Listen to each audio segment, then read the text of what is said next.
Welcome, my friends, to the West Moody webcast. We talk about current events, pop culture, occasional conspiracy theories, occasional car talk, gaming streams, and I will vlog about whatever the heck I want to because it is my webcast. Today is Saturday, February 6th, 2021, and we are going to be talking about tonight on conspiracy or conspiracy.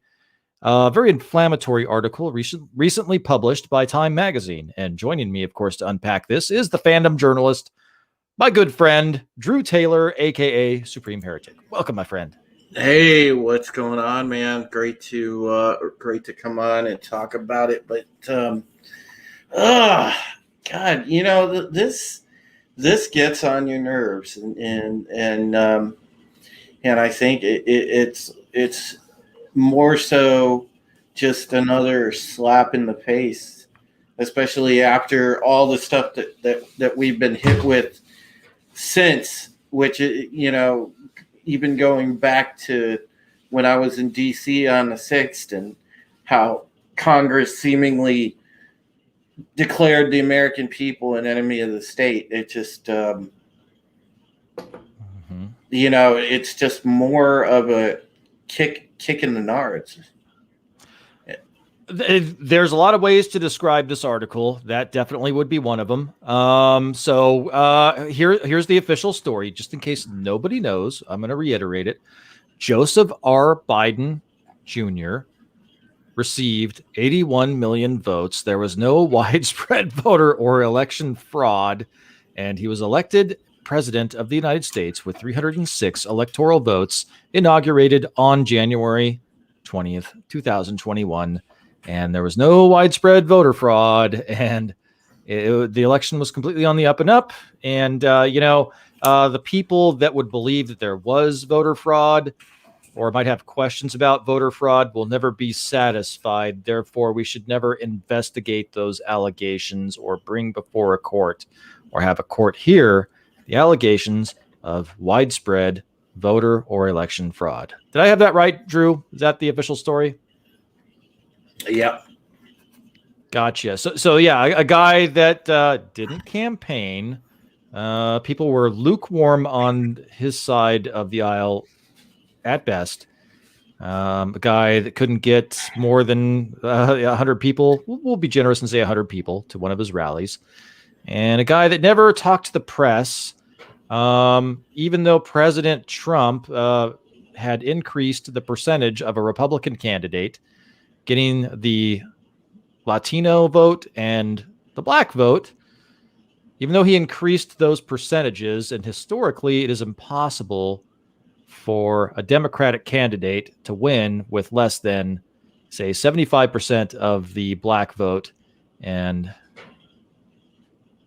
I think it's 2/3 of the Latino vote. Let's just it was the white people. The white people are what set Joe over the edge. Let's go back to the other thing. What happened to, historically carrying Florida, you win. Yes.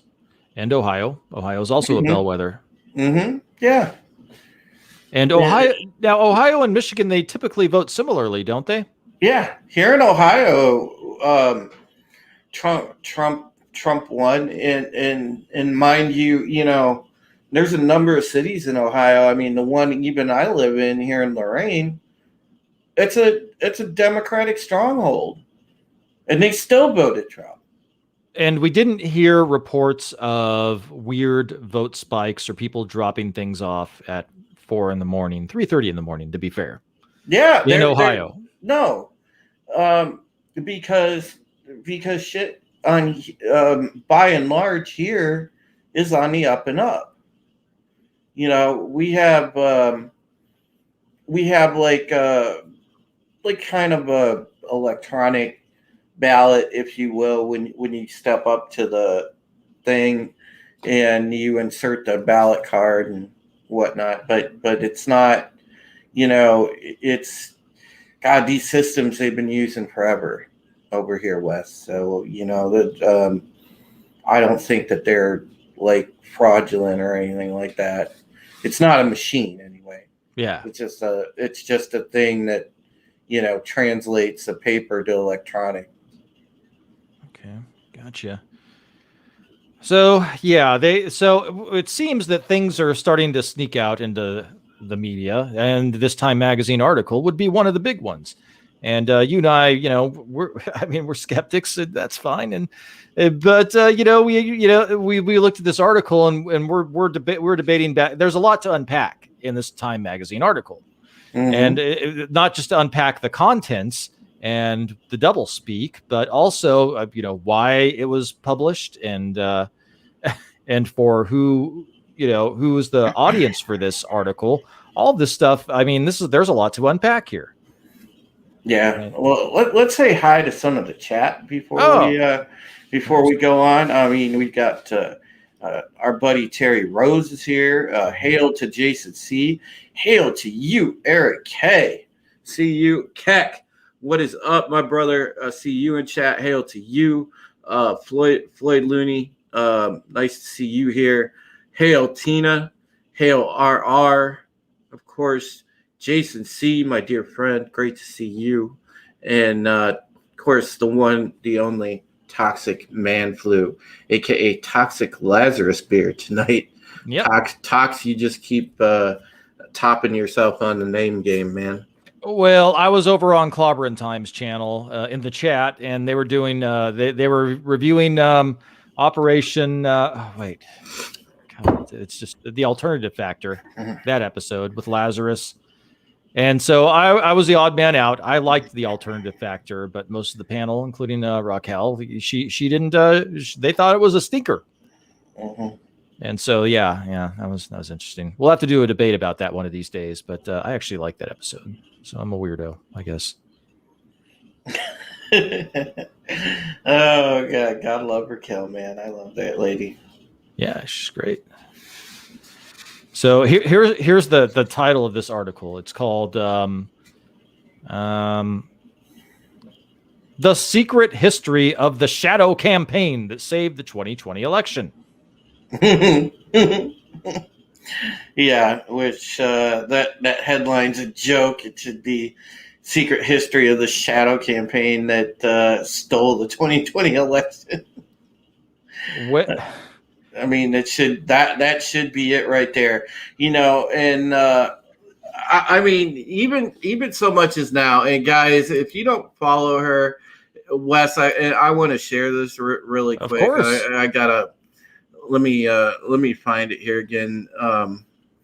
But if you don't follow Cassandra Fairbanks on Twitter, because I follow quite a few, obviously, other journalists and people like that, because you guys have seen on the Bounding channel before. We know Jack Posobiec, and of course I follow him. But for following him, I got turned on to such people as Cassandra Fairbanks, and of course, most of us here in the fandom, we follow like Lauren Chen, and there's a lot of good conservative voices that we follow. But I just had a tweet here, and I'm just tracking it down from Cassandra, and this is one that she just made a couple of days ago.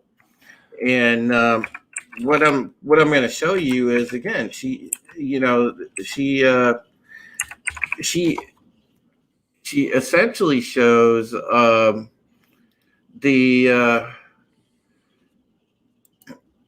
what happened with the one of these instances where you had a van that hey Wookie.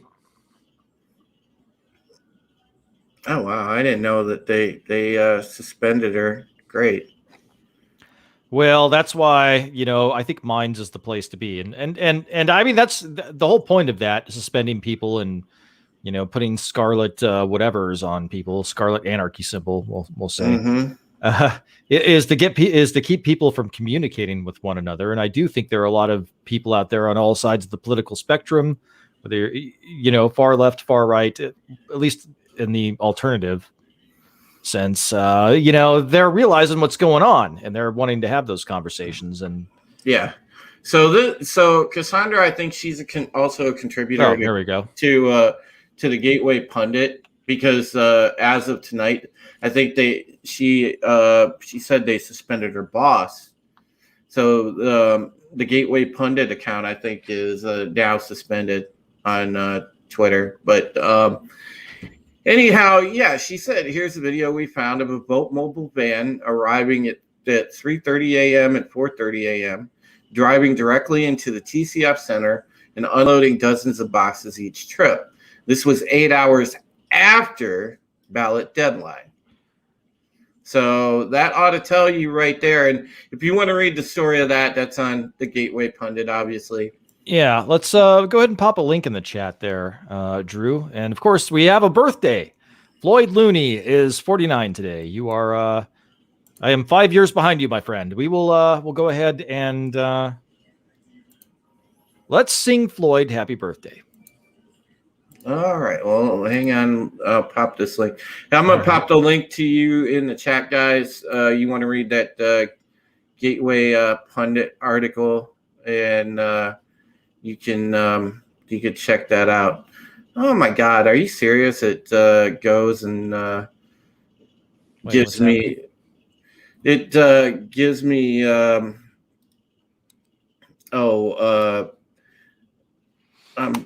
puts it past the character limit. So Really? Yeah, that's weird. I didn't even know that. Oh well, I mean, it's pretty high character limit. Yeah. So I'll just link you to their site, guys, but it's thegatewaypundit.com. So there you go. But there you go. Yep. But yeah, happy birthday, Floyd Looney. I'm gonna catch up here in a couple of weeks because I'll be 47 on the 22nd. So my birthday is rapidly approaching myself.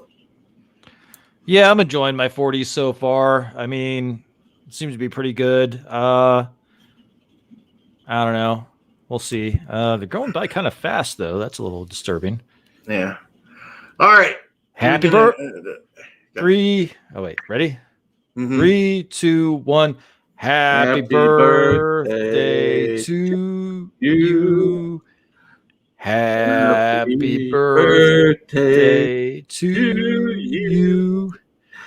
Happy birthday, dear Floyd Looney.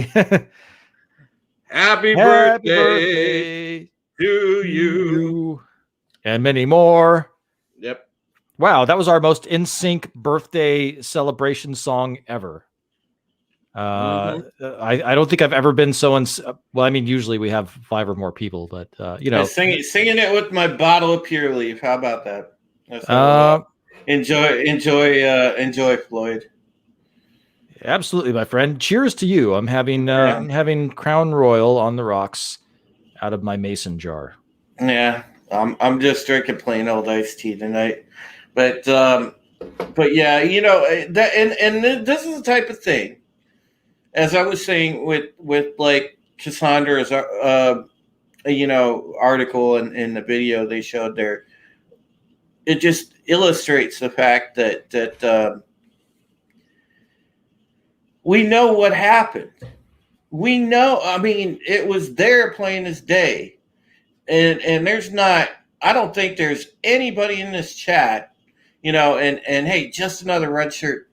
Another red shirt. Dear friend, good to see you, buddy. There's not anybody in this chat right now, Wes, that has the wool pulled over their eyes that's going to say, oh, no, the election wasn't stolen now. I mean, they know. Well, our chat does, but I mean, there are normies out there. There are people that have. Oh, yeah. There's still the idiots on Twitter. You try to explain it. Some of the idiot Democrats on Twitter that are out there. And they just, they refuse to hear it. They're just like, no, you're just salty. Your guy lost. Normalcy returned. Sore loser. Yeah. And it's like, no, it did not. It's like, you don't understand. I mean, I congratulate them. I'm like, hey, congratulations, you got a president that nobody's going to cover their bad, all of that stuff, bad family dealings, that the mainstream media won't cover it. They won't cover verbal gaffes. You are so lucky. Look at you. You didn't like an uncouth potty mouth being the president and having bad coverage. And now we have a president that won't have bad media coverage. So congratulations to you. What did you get? Well, people, Orange man ain't president. Okay, what did you get? I would love to see what they would do if like an average citizen became president. It's never going to happen, obviously, but well, that's kind of what we got with Trump. It's the closest we'll ever get. I'd love to see what they would do, though, because I like my platform. I wouldn't be like sitting there, with all this nonsense like Democrats do.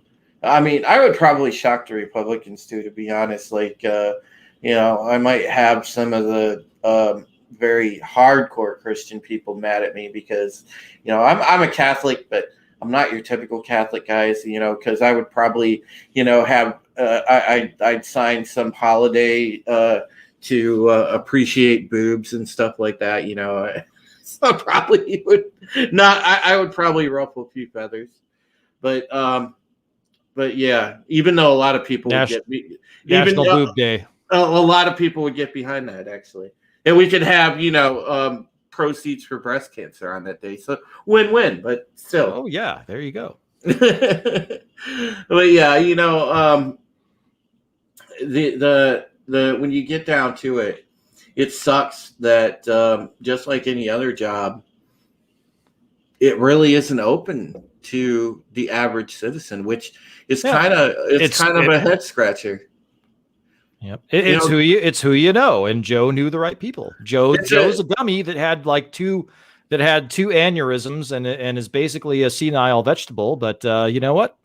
Hey, you get to be president in your twilight years. You've served us well, Joe, for your 47 years. Thank you very much. You get to be president, and we'll do whatever we have to do to make that possible. Yeah, I just hate it. Yep. Well, I don't know. Shall we get into the article and foment more outrage?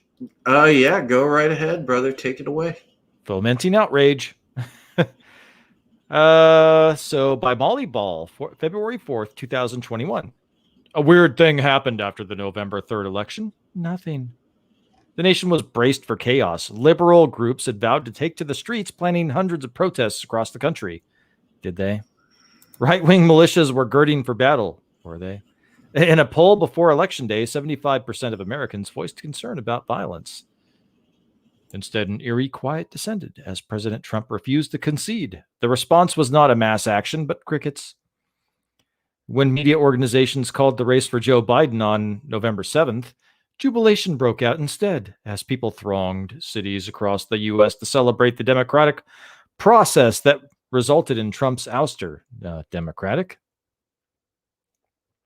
A second odd thing happened amid Trump's attempts to reverse the result. Corporate America turned on him. Hundreds of major... Didn't they do that earlier? Anyway, hundreds of major business leaders, many of whom had backed Trump's candidacy and supported his policies, called on him to concede. To the president, something felt amiss. It was all very, very strange, Trump said on December 2nd. Within days after the election, we witnessed an orchestrated effort to anoint the winner, even while many key states were still being counted. In a way, Trump was right. There was a conspiracy unfolding behind the scenes, one that both curtailed the protests and coordinated the resistance from CEOs. Both surprises were the result of an informal alliance between left-wing activists and business titans. Is it? Is it? That's the Jesse Jackson model, man. I'm sorry, I can't fucking not laugh at that. I mean, that's the Jesse Jackson model. Jesse Jackson and these CEOs, they've been, thick as thieves for decades. Been like, yeah, man, you give me money, I serve the establishment, I make it look like I'm helping black people, makes it look like you're helping black people, but really I want my son to be in Congress, okay? I did my job. I was there with MLK, you know, when the such Oh and the yeah. thus.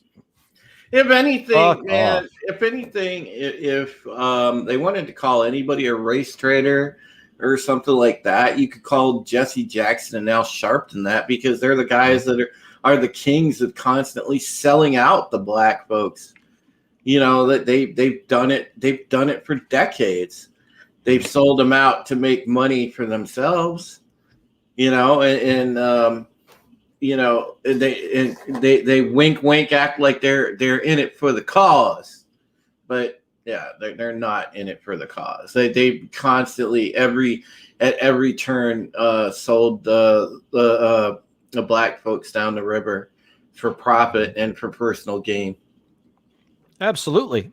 Yeah, well, they don't want them to be self-sufficient, and they don't want them to be independent. That's for sure. I think we know that's the case. Mm-hmm. Yeah, keep being dependent on us. But they want to call people like Thomas Sowell and Candace Owens, people like that. They want to call them the race traders, which is just hilarious. Yep. Well, I mean, that's waking people up. I mean, it sucks for both of them to get that heat and that vitriol they're getting, but you know, God bless them. I'm glad they're out there. So where did I start laughing at? Both surprises were the result of an informal alliance between left-wing activists and business titans. That's where. Mm-hmm. It's like there's nothing new about that. The pact was formalized in a terse, little noticed joint statement of the U.S. Chamber of Commerce and AFL-CIO published on Election Day. Both sides, I'm sure it started then, absolutely. Both sides would come to see it as a sort of implicit bargain. Inspired by the summer's massive, sometimes destructive, racial justice protests in which forces of labor came together with the forces of capital to keep peace and oppose Trump's assault on democracy. I'm going to have to stop. I'm laughing again. I'm laughing, but I'm crying and I'm upset. There's a lot to unpack in that paragraph. Mm-hmm. So you have, in other words, the establishment is not backing Trump. That's the long and the short of it from what I'm seeing. Mm-hmm. The implicit bargain has been happening since NAFTA was passed, in my opinion, because big labor had an opportunity to step up in that, and they did not. So, but who was it that renegotiated NAFTA? Wasn't there somebody that did that? Mm-hmm. I seem to recall somebody renegotiating NAFTA when everybody else said it couldn't be done. Or yeah, who was that guy? Whoever would have done that would have been a great president. Mm-hmm. Yeah, go figure, right? Yep. It's almost like they were on the side of the little guy. Hail Christy, welcome. Yeah, hail Christy. Great to see you, there. Yeah, Wookie says they used to back him before he ran for president. Oh, Yep. yeah, they did. Big time. Yep. And everyone did. Yeah. This is the thing. You know, and Wes, I was listening to Glenn Beck the other day, you know, and he was talking about you know, the oligarchy that is basically set up now with you know, the can of worms that's opened up with obviously with big tech and the government essentially being almost morphing into one entity now. And you know, and make no mistake, folks, this is a theme repeated globally right now. This is happening around the world in other countries. You're seeing major swings and changes in governments. And at the core of it is big tech. And they are 100% aligned with whatever the ruling party majority government is there, which usually, coincidentally, it's this weird like neoliberalism type of model that we're on right now. And yeah, it's all going along that way. in this country and in other countries. And that's what I've told you before. They're pushing the Great Reset. This is leading to eventually one world government, because when the chaos starts, or let's say, because we're very still primed for a revolution here.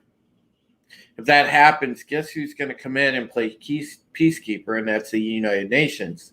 And then if it's too bad, then they'll exercise their authority to take over. Yeah. Which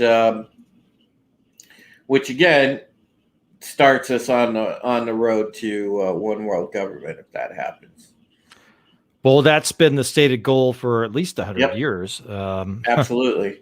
A little longer than that. Let's keep going here, because this article, there's a lot to, so all right, so you have labor. All right. So the handshake between business and labor was just one component of a vast cross-partisan campaign to protect the election, an extraordinary shadow effort dedicated to not winning the vote, but to ensuring it would be free and fair. Wait. Credible and uncorrupted. Okay. All right. So. Wow. So, okay. So that's obviously the problem. You have to read between the lines and stuff like this. And so they're,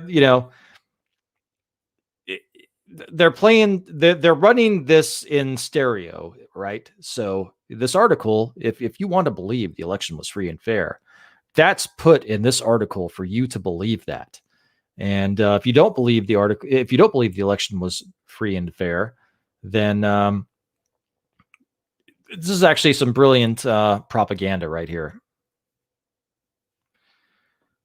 Continuing, for more than a year, a loosely organized coalition of operatives scrambled up to shore up America's institutions.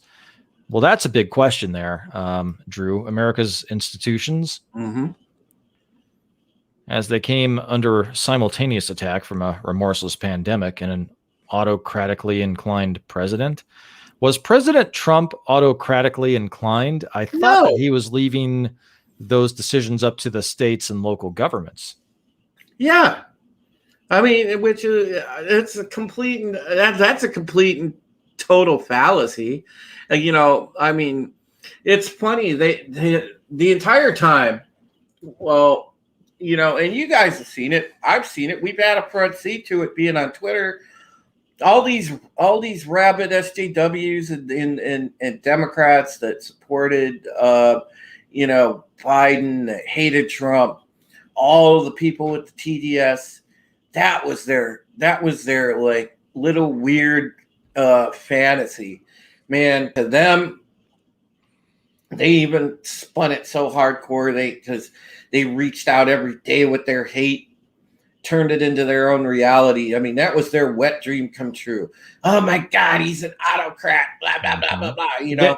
They did. They tried to bait him over and over again, and the only time it really saw in there, what could be considered was January 6th, but you were there for January 6th. Yeah, I was there. You guys know, those of you that watched my live stream when you were there, and hell, I was even marching with the crowd, okay? You guys saw from end to end that street. Down Constitution Avenue, up Constitution Avenue. 100%. Patriots being patriots. There was nobody getting out of hand. There was nobody getting violent.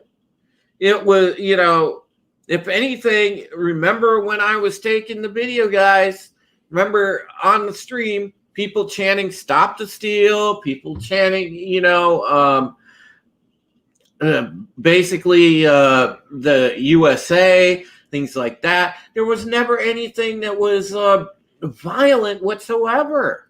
It looked like a very good vibe based on your videos and your live coverage. Yeah.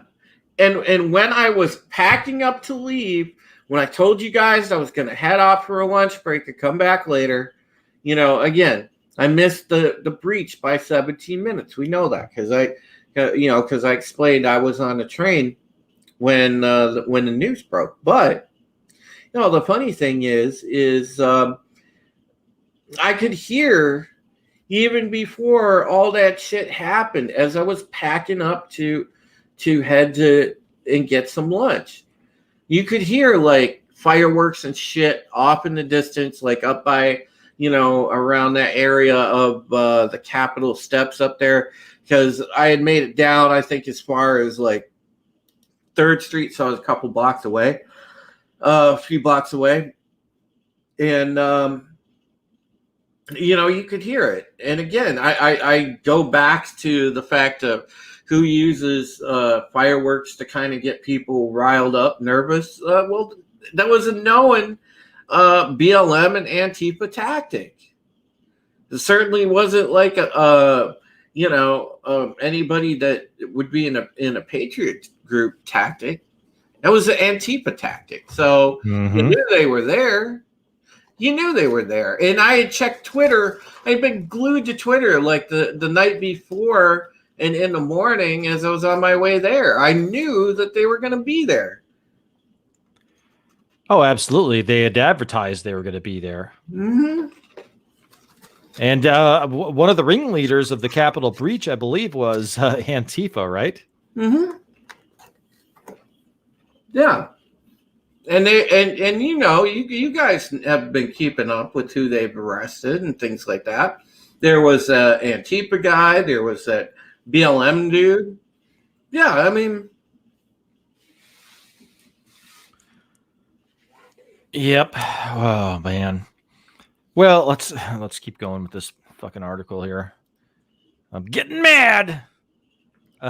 Though much of this activity took place on the left, it was separate from the Biden campaign and crossed ideological lines.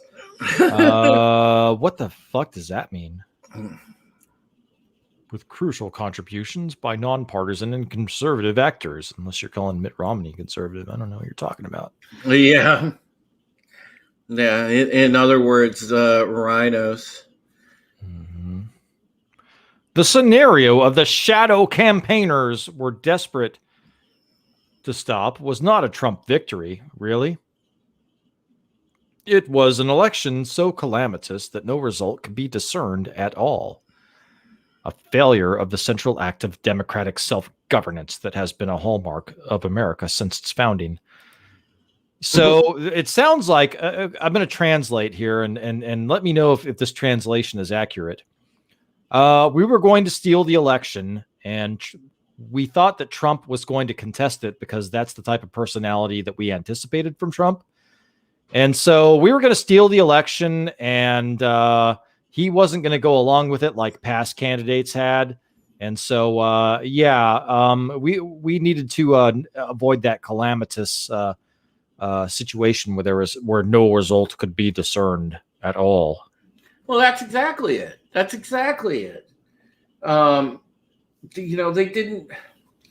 They didn't want anybody.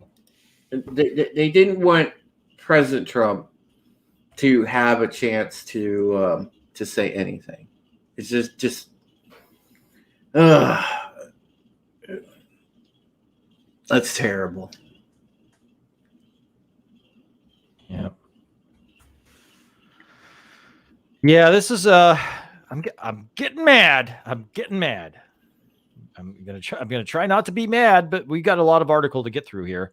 There's so much here when you read between the lines like we've been doing. This pisses me off, and I'm trying not to be pissed off. I'm trying to be objective, but this is conspiracy or conspiracy. So I can't think of anything more.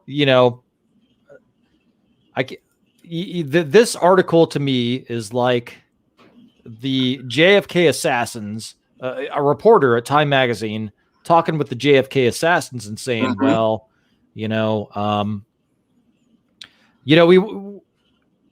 JFK was bad. Maybe there was a conspiracy. And if there was a conspiracy, it was a good conspiracy. He was using U.S. aid for Latin America instead of using like what would be considered the tools of an economic hitman to get them into debt and do that. That was bad. We didn't like that. Plus his relationship with the Soviet Union, that was bad. He was weak. He was soft. So if somebody shot him and it was related to the deep state, like that's okay, guys. That's okay. That's what I'm getting from this article. That it seems to be bragging. Yeah, and here, I'll go ahead and read the next paragraph. Go for it.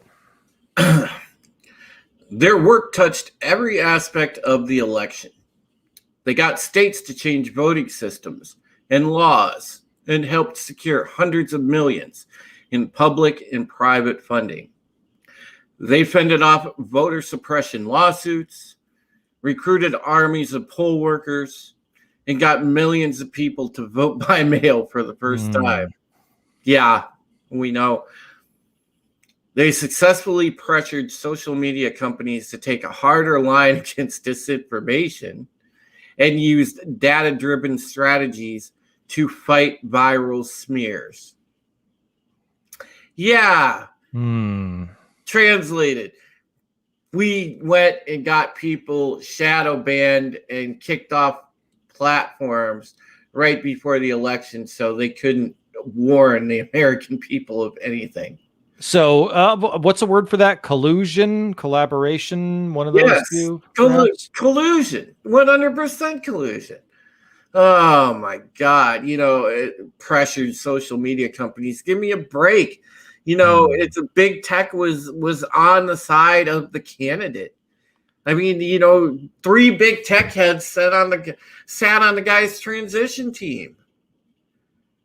It's 3 CEOs. Jesus Christ. They executed national public awareness campaigns that helped Americans understand how the vote count would unfold over days or weeks, preventing Trump's conspiracy theories and false claims of victory from getting more traction. Wow.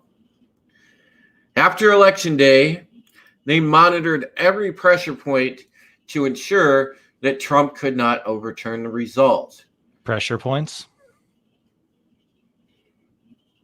The untold story of the election is the thousands of people of both parties who accomplished the triumph of American democracy at its very foundation, says Norm Eisen, a prominent lawyer and former Obama administration official who recruited Republicans and Democrats to the board of the Voter Protection Program.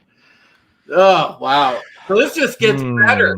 So you got now operatives from the former fucking administration beforehand that preceded Trump actively working in concert to derail the guy's reelection. Let's wow. Jesus Christ. Are we getting upset yet? Because this it's like we haven't even gotten into there's a lot to unpack with this thing. A lot to unpack. So they're talking about how they organized against a certain outcome in the election, and you can pick up there, Wes. I'm getting really upset, man. I don't know. I'm getting really mad. For Trump and his allies, that's where I left off. Okay, for Trump and his allies were running their own campaign to spoil the election. The president spent months insisting that mail ballots were a Democratic plot and the election would be rigged. Oh, gee, he wasn't wrong. He was right about pretty much everything. I don't want ballots being dropped off at 4 a.m. Yeah, he was right about everything, it seems. His henchmen at the state level sought to block their use, while his lawyer brought dozens of spurious suits to make it more difficult to vote. An intensification of the GOP's legacy of suppressive tactics. Really? I thought they wanted voter ID, and it doesn't sound suppressive to me. That sounds common sense. I mean, we do that in third world countries. But I digress. Before the election, Trump plotted to block a legitimate vote count, and he spent months following November 3rd trying to steal the election he'd lost with lawsuits and conspiracy theories, pressure on state and local officials, and finally summoning his army of supporters to the January 6th rally that ended with deadly violence at the Capitol. Yeah, the only deadly violence was the fucking assholes that shot, a very patriotic lady. Mm-hmm. Granted, the one wrong that she made was, she got egged on to go through that window, and unfortunately, she went through that window. Well, it's not. It shouldn't be fatal. There were lots of there was a lot of that going on. Rest in peace, Ashley Babbitt. That's right. She was very much a patriot, guys. If you did any reading up on her, and it's a crying shame, and this should just tell you the state of how Democrats are. There was absolutely no. Ashley Babbitt was demonized or purposely forgotten, and the quote unquote cop that died was celebrated, and the guy didn't even die of anything at the rally. We know that the guy ultimately had a stroke. So, go figure. Well, Ashley Babbitt, I mean, she's exactly the type of woman I thought they would be wanting to defend. Well, no, she was a patriotic veteran. They don't want that. Because we know now, Wes, what are they trying to get rid of? Oh, yeah, let's comb through the ranks to get rid of any patriotic veterans. Jesus. Yeah, that well, there's a lot wrong with that. Go ahead and take away this next paragraph here, Drew. Oh, from the Democracy Campaigners here? This one? This paragraph? Yeah. Okay. The Democracy Campaigners watched with alarm. Every week, we felt like we were in a struggle to try to pull off this election without the country going through a real dangerous moment of unraveling, says former GOP Representative Zach Womp Womp, a Trump supporter who helped coordinate a bipartisan election protection council. We can look back and say this thing went pretty well, but it was not at all clear in September and October that was going to be the case. Yeah, interesting. If you do just a cursory search of Zach Womp, you'll find out that he's a lobbyist. Yeah. Womp womp. Womp womp. And so it's almost like, a lobbyist, when Trump wasn't really meeting with lobbyists, might be upset by a president that's not meeting with lobbyists. Mm-hmm. So, let me share that because I have that teed up just in case anybody wanted to see it and didn't believe it. Here's his website, consulting. I'm going to step away to the boys' room while you do that, Wes. I'll be right back. All righty. So, there you go. Zach Womp, a boutique firm known for an uncanny hands-on approach to business development through high-level introductions and relentless advocacy. Oh, isn't that sweet? The nexus of national security, energy utilization, and our natural environment is the fundamental challenge of this generation. You have a fun graph like this: security, energy, environment, and a little, looks like an oil drop there. Isn't that sweet? A deal for his commercial real estate days. Zach Womp has opened markets in every region of the U.S. for companies of all sizes since leaving Congress. So he was a congressman, and now he's a lobbyist. And this is his website. One of the last in a generation of true bipartisans, more interested in solutions than taking the credit. It's no surprise that after serving 16 years in the Congress, Zach Wamp is now a valuable advocate, board member, and consultant for many of America's great companies. Serving clients as a connector and business development special operator has become Zach's professional passion after politics.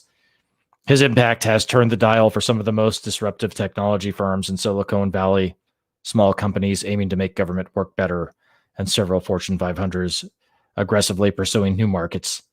Zach's hands-on approach is grounded in relationships and ultimate trust with his clients. His style isn't what you'd expect from a former appropriations ranking member with friends spanning the globe. It's much more like an old friend, working to help you get where you're going.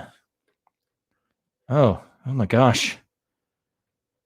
Need to hire Zach to be my lobbyist. Yeah, it's a small club and we ain't in it, says Floyd Looney. Yep. Yeah, get your popcorn and watch the fall. Hail, Mikhail Wolf. Welcome, my friend. Yeah, so just in case you're wondering who Zach Wamp is, that's who Zach Wamp is. So it's like they're like, "Hey Zach, we're stealing the 2020 election." And he's like, "Oh well, we understand that process, because Biden was in Congress for 47 years, so government.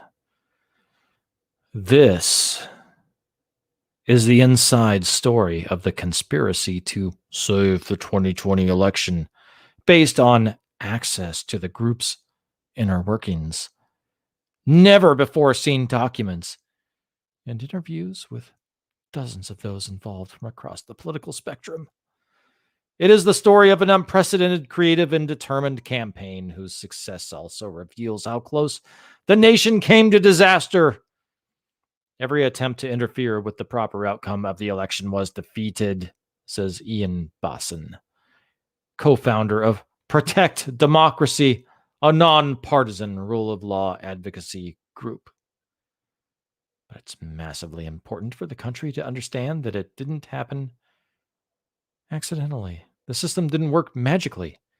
Democracy is not self-executing. Well, that's very interesting. There we go again. The word democracy. It's not, I mean, it's a good PR term. It's good lip service to keep certain folks that feel the election was on the up and up to feel good about it. It was good. It was good to feel good. We protected democracy. This was nonpartisan. We want a president we can buy, that when we lobby, that we know we have a predictive outcome for what's to happen. And we didn't have that with the last president. The last president was somewhat volatile and, didn't do our bidding. So, we needed a nonpartisan apparatus to ensure that we had free and fair elections, and also that the then current occupant of the White House wouldn't be returned. Your thoughts, Drew? Wow. Yeah, it's so blatantly obvious, man. And now I see what you were saying, right, Wes? This is a gloat piece and a victory lap for all these assholes that participated in the Great Cheat. That's exactly what it is. It's a fucking victory lap for those assholes, and God, I can't stand it because it's so smug and so pretentious. So they're kicking sand in the face of the people that think that Trump won. That seems to be what the purpose of this article is, but there's more. There's more. That's why the participants want the secret history of the 2020 election told, even though it sounds like a paranoid fever dream. A well-funded cabal of powerful people. Interesting choice of words, is it not? Oh, yeah. Ranging across industries and ideologies, working together. behind the scenes to do what? To influence perceptions, change rules and laws, steer media coverage, and control the flow of information. They were not rigging the election. They were fortifying it. And they believe the public needs to understand the system's fragility in order to ensure that democracy in America endures. Okay, so basically what they are telling you with this, folks, is, you don't know anything. They know it all, and they are going to make sure that they instruct you in the proper ways to understand the process. And I got news for them. We're going to give them an answer one of these days, and it's going to be with a simple sliding back of the chamber. Because what's going to happen is, and make no mistake, because if it doesn't happen in our country first, it'll happen in another. I spoke with a man on Twitter earlier this afternoon, a gentleman that had reached out to me because I had replied, I think, to one of the posts that God Sod had made. And then this gentleman just reached out to me. He said, I see that you're new into journalism. He's like, it's a great vocation. Just please be one of those journalists that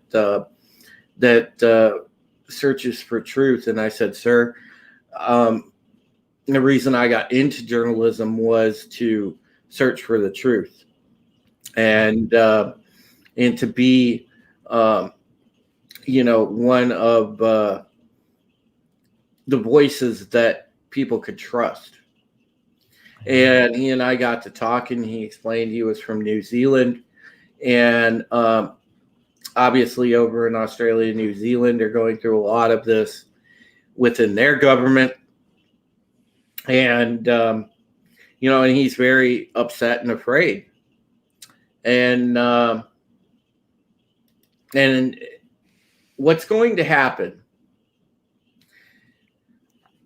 This authoritarianism, this sort of this smug sort of telling people that we know better than you, is going to backfire, because they are going to incite a revolution, not a riot, not a civil war, a revolution.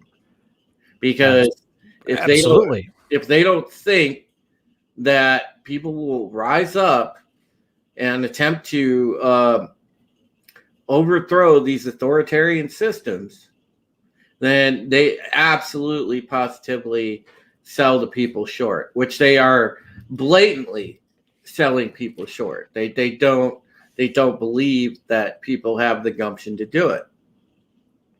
Yeah. There's a lot there in that paragraph, by the way, and rightfully, I think that shows really that kind of sums up the true feelings of these folks. So this is like, you go to Disneyland, right? You want to drive on the the little race cars, and you find out that they put a lot of slack in the cables, so you can't get full throttle, and that the race cars, there's a rail, there's a track, so you can't go on the full track. You're stuck in that little track, and they're like, well, this is what's best for you. You want to get in a race car. You want to be able to use full throttle. You want to be able to use the full track.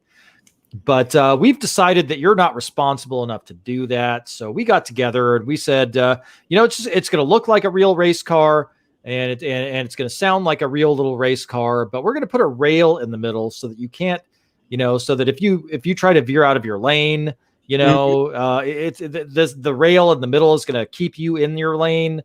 And if you try to go full throttle and try to, race ahead of other cars, you're not going to be able to do that, because we don't think you're responsible enough to know how to do that. So, we wanted to make sure that it seemed like a free and fair election, but really we didn't really like your choice. So We're just going to go about, making sure that it seems like it's free and fair, but we're going to have our candidate get in, is what it seems like to me. Yeah, that's exactly what it is. And I want to address Mikhail Wolf's comment there at 1:59 a.m. He said, "I remember Alex Jones was talking about camps being prepared to hold hundreds, if not thousands, of people. Sounds like it could be true." And yes, Mikhail, listen, that if those camps are not being prepared and built already, then they will be, because just think about that. As of today, 2 a.m. at least Eastern Standard Time on the 7th of February, 2021, in Washington, D.C., you have razor wire, huge fences, and troops. Roughly 65,000 troops, by the way, not the estimates they tell you. Roughly about 65,000 troops scattered throughout the area. Mm-hmm. Yeah, I think that they're very cognizant of the fact that they are putting out a show of force against the American people. And it's downplayed. It's not talked about, but that's exactly what they're doing. It certainly seems that way. So, yeah, now, the braggadocio really kicks in with this next part, the architect. So they're talking about, I'm a big fan of Valuetainment, and Valuetainment's a YouTube channel. Patrick Bet David is the guy that runs it, and he talks about business and about controversial topics like this. And one of the big questions he had was who created this strategy for Joe Biden?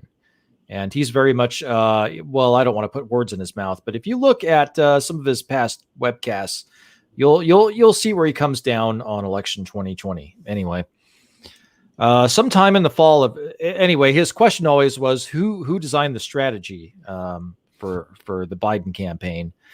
Well, here you get it. Sometime in the fall of 2019, Mike Poderhorser became convinced the election was headed for disaster and determined to protect it. This was not his usual purview. For nearly a quarter century, Poderhorser, senior advisor to the president of the AFL-CIO, the nation's largest union federation, had marshaled the latest tactics and data to help its favored candidates win elections. Interesting. Unassuming and professorial, he isn't the sort of hair-gelled political strategist who shows up on cable news. Which fits in with what Bet David was saying on Valuetainment. Continuing here. Among Democratic insiders, he's known as the wizard behind some of the biggest advances in political technology in recent decades. Well, I think we really need to know who this guy is. Biggest advances in political technology in recent decades.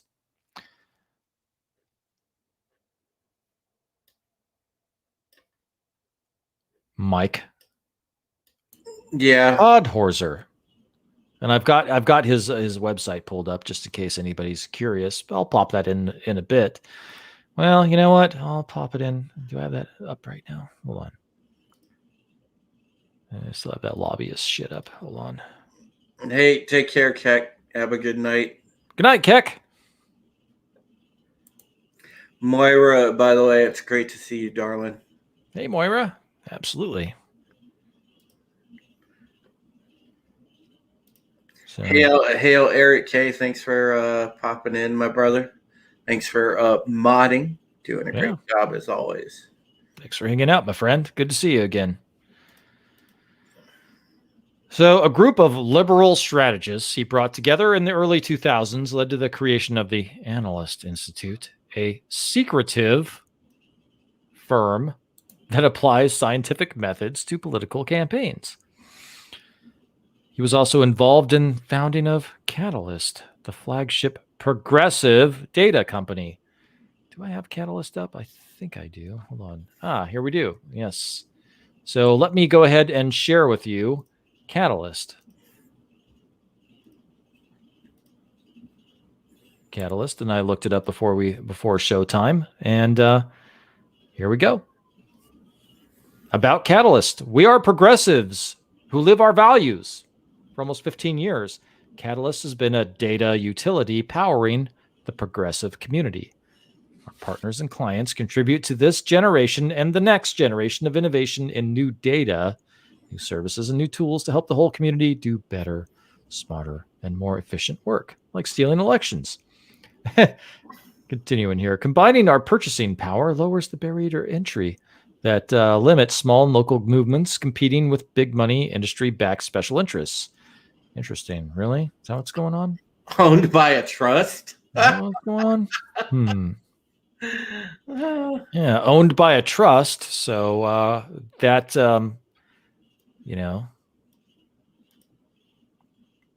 good luck getting your paws on their books. Catalyst acquires data from a wide variety of sources, but we never sell data for commercial use. We are able to do this without the Catalyst team wins campaigns. Bought, sold, or traded to commercial or for-profit purposes. Well, if you're in a trust, then that's not publicly traded. Nobody can look at your books. You're not if you're not a 503c. I don't see that you're a 503c. So who knows who's paying you what? Because with a 503c, you have to do filings to maintain that tax-exempt status. But, whatever. We collaborate with data-driven, civic-minded, democratic, and progressive organizations with a variety of goals. Issue advocates, organizers, pollsters, analysts, consultants, campaigners, researchers, and more. We work with the community for the community. So, nothing weird about a shadowy organization that doesn't have public filings talking about how they're here for democracy and progressive issues. Well, that seems totally legit. That's why it's a secretive firm, because it's a trust and it's not traded. Well, that's good to know. Any thoughts on that? That's just Jesus Christ, man. It just adds to it like more and more. Ugh. You can just see the slimy bullshit that went on. So are the Democrats better crooks than Republicans because they get their largesse from, the state and from a lack of transparency, the smuggling of money, as were many Republicans are business owners and out in the open? Yeah, I mean, you can see it, dude. You could see it right there. It's just oh man. They are better at hiding money and lying and cheating. Yeah, they have all the schemes down. Republican, there's been so many establishment Republicans have always pretty much been spineless. They thought, well, we're going to weather the storm by being, the party of turning the other cheek and being gentlemen and ladies and not cheating and this and that. Well, guess what? How'd that work out for you? When you got somebody that's willing to go low, you don't have to go as low, but you still have to be able to have the ability to go low. You still got to have the ability to get your hands a little dirty and play in the mud. Because if you don't, you're going to get run over roughshod by the people that play in the mud. And you have to have an active understanding what they're doing. And once you have an active understanding what they're doing, you have to be able to, once in a while partake to keep up. Did Trump underestimate his enemies? No. But he underestimated the fucking people he had working for him because he constantly got backstabbed. there wasn't a whole lot of people to No. pick from that weren't compromised. I don't think anybody other than Trump would have even gotten as far as he did with anything, even with being backstabbed. I think, you go to war with the army you have, and he had, he had the B team because, that's all he could get. The A team is working for the establishment. Yeah, well, a lot of his people were still working for the establishment. Look what happened with Pence. Look what happened with a lot of other people. The only person that stayed, pretty awesome was Pompeo. And he's and of course, our wonderful press secretary Kayleigh McEnany, who is 10 million times still better than Jen Psaki. Oh my God, I can't stand watching press conferences with Jen Psaki. Yeah, she's. I want to, it makes me want to circle back to killing myself. Oh, don't do it. Yeah, I hear you. Yeah, she is a circle back Psaki.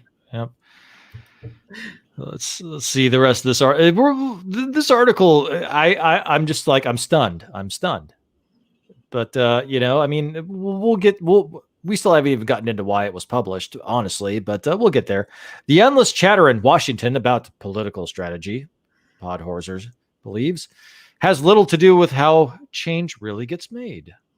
My basic take on politics is that it's all pretty obvious if you don't overthink it or swallow the prevailing frameworks whole, he once wrote. Okay, let's stop here. My basic take on politics is that it's all pretty obvious if you don't overthink it or swallow the prevailing frameworks whole. Translate here. What does that mean? Here's what that's what I'm saying about this article. What does that mean? Here's what it means to me. It's all about money. It's all about influence. If you don't overthink it, that's what it is. Mm-hmm. That's what I'm hearing. Yeah. If you don't think about the prevailing frameworks, aka the Constitution and rule of law, it's all pretty obvious how it works. That's what I'm hearing. Then he says, after that, just relentlessly identify your assumptions and challenge them. So again, I think that the Constitution is supreme. Identify your assumptions. We have a Constitution. Challenge it. Oh, okay. It's about money. That's what it is. But in my opinion, that's what I'm hearing. I don't want to put words in anyone else's mouth. Podhorzer applies that approach to everything. When he coached his now adult son's Little League team in the D.C. suburbs, he trained the boys not to swing at most pitches, a tactic that infuriated both their and their opponents' parents, but won the team a series of championships. So that's that's interesting. I'd love to hear what more of what that means, because most people will say Babe Ruth won the record for home runs, but he also won the record for strikeouts. So it sounds like there's a lot more there to that. Maybe I'm reading too much into it. Well, no, but I understand the allegory they're making there, because in baseball, you walk, you win. Because the more opportunities you have to have base runners equals runs, which means you have a better chance at winning the game, and it's true. In other words, if you have a really shitty candidate, hide him in the basement. Mm-hmm. Don't have him respond to everything. Interesting. Would you say that's a fair assessment of what he's trying to say here? Mm-hmm. Okay. Trump's election in 2016, credited in part to his unusual strength among the sort of blue-collar white voters who once dominated AFL-CIO, prompted Podhorzer to question his assumptions about voter behavior. He began circulating weekly number-crunching memos to a small circle of allies and hosting strategy sessions in D.C., But when he began to worry about the election itself, he didn't want to seem paranoid. So only after months of research that he introduced his concerns in his newsletter in October 2019. The usual tools of data, analytics, and polling would not be sufficient in a situation where the president himself was trying to disrupt the election, he wrote. Most our planning takes us through election day, he noted. Get ready, here it comes. But we are not prepared for the two most likely outcomes. Trump losing and refusing to concede, and Trump winning the Electoral College despite losing the popular vote by corrupting the vote process in key states. We desperately need to systematically, quote, red team this election so we can anticipate and plan for the worst we know will be coming our way. Trump losing and refusing to concede. He's saying they war gamed it out and that they were not prepared for the two most likely outcomes. Trump, quote, Trump losing and refusing to concede, or him winning the Electoral College and losing the popular vote. So in either one of those scenarios, they said the two most likely outcomes were Trump winning. I don't know if you caught that. Mm-hmm. And he said they didn't war game those two scenarios because, well, I mean, losing and refusing to concede, but we know what that means. You know, I mean, that means he won and he's refusing to concede. So the gist of it is that neither. I'm getting mad. Mm-hmm. I'm getting mad.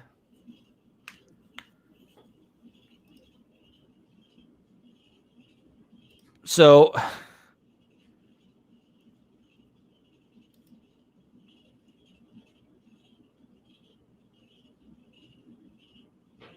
it sounds to me, I'm getting really upset right now.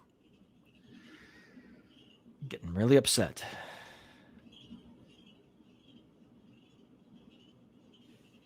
So by losing, I think it's obvious that he wasn't really losing in that scenario, right? It was like, we're going to steal the election, and he's going to concede. He's not going to concede, and he's going to fight us stealing the election, or it will be a decisive, certifiable Electoral College win, and there won't be the popular vote, and then we have to make the case for. We have to make the case for him, not really having won if he actually wins a decisive Electoral College victory. That's what it sounds like to me. I'm getting mad. I'm getting really upset. Hail Clobbering Times. Welcome, my friend. Hail. Yeah, Jason C says breathe. I'm trying. So again, we come back to, and I don't want to blow my wad before we're done here, but this seems like braggadocio to me. We stole the election. This is how we stole it. This is why we stole it. And it's not a fucking thing you can do about it, is what it sounds like to me. Yeah, and then they're obviously that great tactic of coming out and saying, we did it, to be on the side of good. We did it for justice. We did it for you. Mm-hmm. Get out of here. Jesus. Oh, man. Yeah. So it talks about him joining a coalition of resistance organizations. They eventually called it the Democracy Defense Coalition. A group of former elected officials was researching emergency powers they feared Trump might exploit. In other words, I've caught you. And they assembled a bipartisan. By bipartisan, I mean, I'm sure they are referring to your Mitt Romney types. Mm-hmm. Rhinos. Mm-hmm. Rhinos, Turned out that, former establishment Republicans that want to do jobs back. Yeah. Welcome to the newcomers that are coming in. Sean Christian, hail. the Ginger Ninja. What's up? Great to see you folks.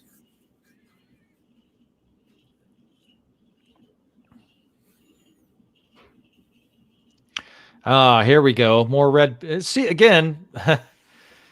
Here we go.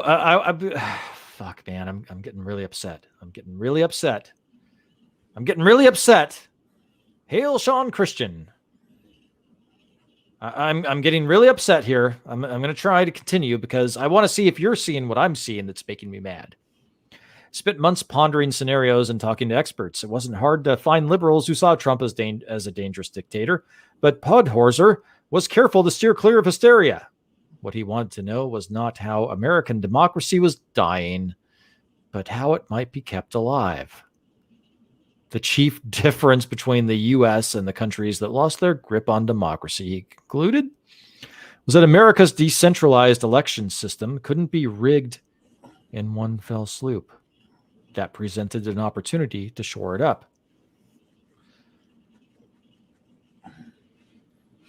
The chief difference between the U.S. and countries that lost their grip on democracy, he concluded, was that America's decentralized election system couldn't be rigged in one fell swoop.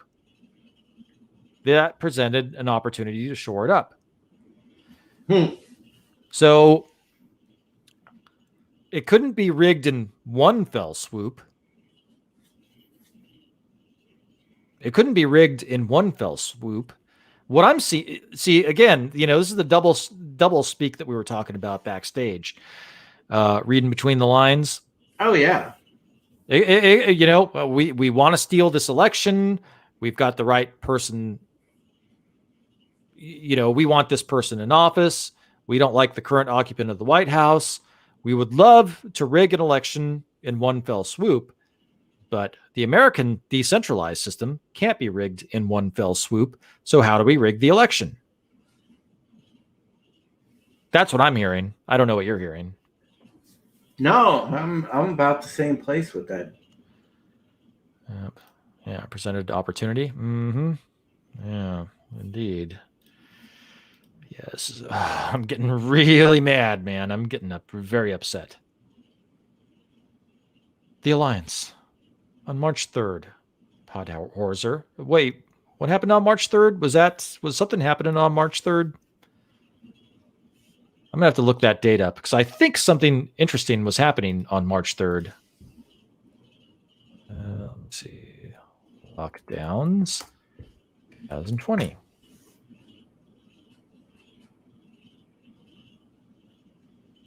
U.S. I mean, something was definitely happening in March, right? Mm-hmm.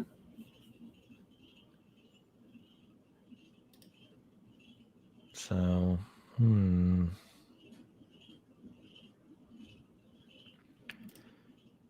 But it is interesting timing, so I'll read through this. We're a couple of weeks after that, apparently. Drafted a 3-page confidential memo titled Threats to the 2020 Election. Trump has made it clear that this will not be a fair election and that he will reject anything but his own re-election as fake and rigged, he wrote. On November 3rd, should the media report otherwise, he will use the right-wing information system to establish his narrative and incite supporters to protest. The memo laid out 4 categories of the challenges: attacks on voters, attacks on the election administration, attacks on Trump's political opponents, and efforts to reverse the results of the election. So they're wargaming this out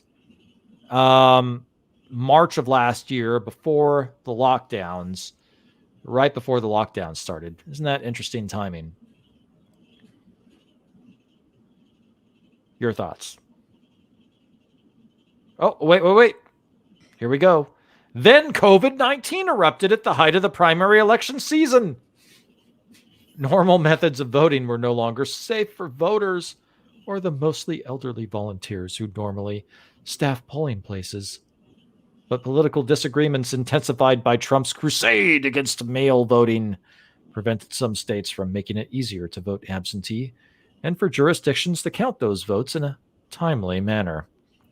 Chaos ensued. Ohio shut down in-person voting for its primary, leading to a minuscule turnout. A poll worker shortage in Milwaukee, where Wisconsin's heavily Democratic black population is concentrated, left just 5 open polling places, down from 182. In New York, vote counting took more than a month. Suddenly, the potential for a November meltdown was obvious. In his apartment in the D.C. suburbs, Podhorzer began working from his laptop at his kitchen table, holding back-to-back Zoom meetings for hours a day with his network of contacts across the progressive universe, the labor movement, the institutional left like Planned Parenthood and Greenpeace, resistance groups like Indivisible and Move On, progressive data geeks and strategists, representatives of donors and foundations, state-level grassroots organizers, racial justice activists, and others. In April, Podhorzer began hosting a weekly 2.5-hour Zoom. It was structured around a series of rapid-fire 5-minute presentations on everything from which ads were working to messaging to legal strategy. The invitation-only gatherings soon attracted hundreds, creating rare shared base of knowledge for the fractious progressive movement. At the risk of talking trash about the left, there's not a lot of good information sharing, says Annette Shanker-Osario, a close Podhorzer friend whose poll-tested message guidance shaped the group's approach. There's a lot of not invented here syndrome where people won't consider a good idea if they didn't come up with it. So now we're getting into the real meats and potatoes of how this whole thing works. Mm-hmm. He's saying, hey, these people don't like each other. They want to claim credit. In other words, it's your typical SJW mindset. I am the beginning, the end. I have to have the credit for it. He's getting these people together. And this is fascinating stuff here. This is a fascinating article. They are telling us how they stole this election and why they stole it. This is history in the making right here.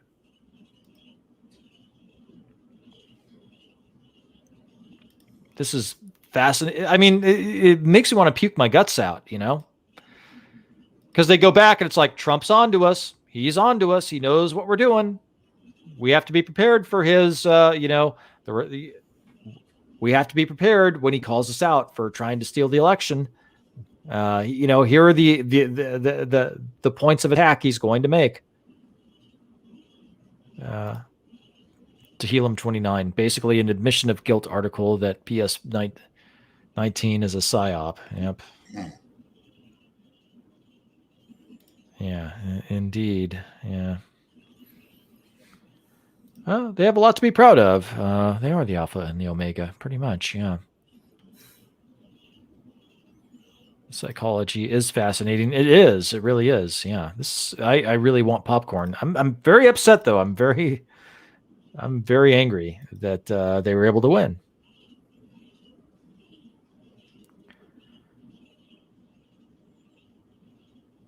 The meetings became the galactic center for a constellation of operatives across the left who shared overlapping goals but didn't usually work in concert.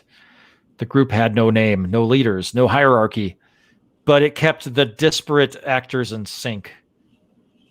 Pod played a critical behind-the-scenes role in keeping the different pieces of the movement, infrastructure, and communication aligned, says Maurice Mitchell, the national director of the Working Families Party.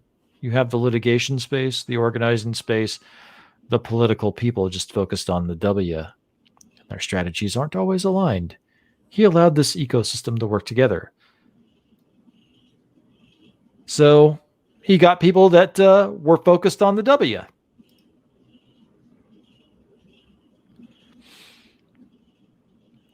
Protecting the election would require an effort of unprecedented scale. As 2020 progressed, it stretched to Congress, Silicon Valley, and the nation's state houses. It drew energy from the summer's racial justice protests, many of whose leaders were a key part of the Liberal Alliance, and eventually it reached across the aisle. Into the world of Trump-skeptical Republicans aka Never Trumpers, appalled by his attacks on democracy. Yep. So we're not losing you, are we, Drew? No. Oh, all right. I'm just appalled at this, dude. I can't say I'm appalled, but I'm appalled in the other sense. Well, I mean,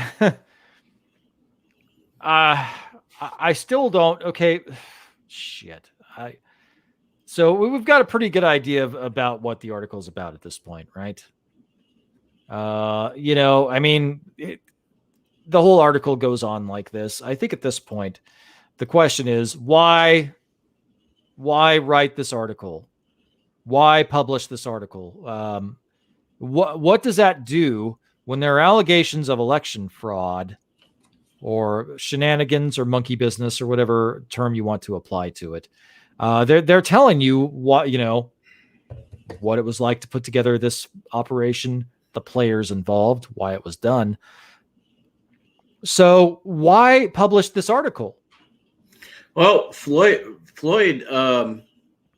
I think, put it the best right now. Admitting it and rewriting history at the same time. There you go.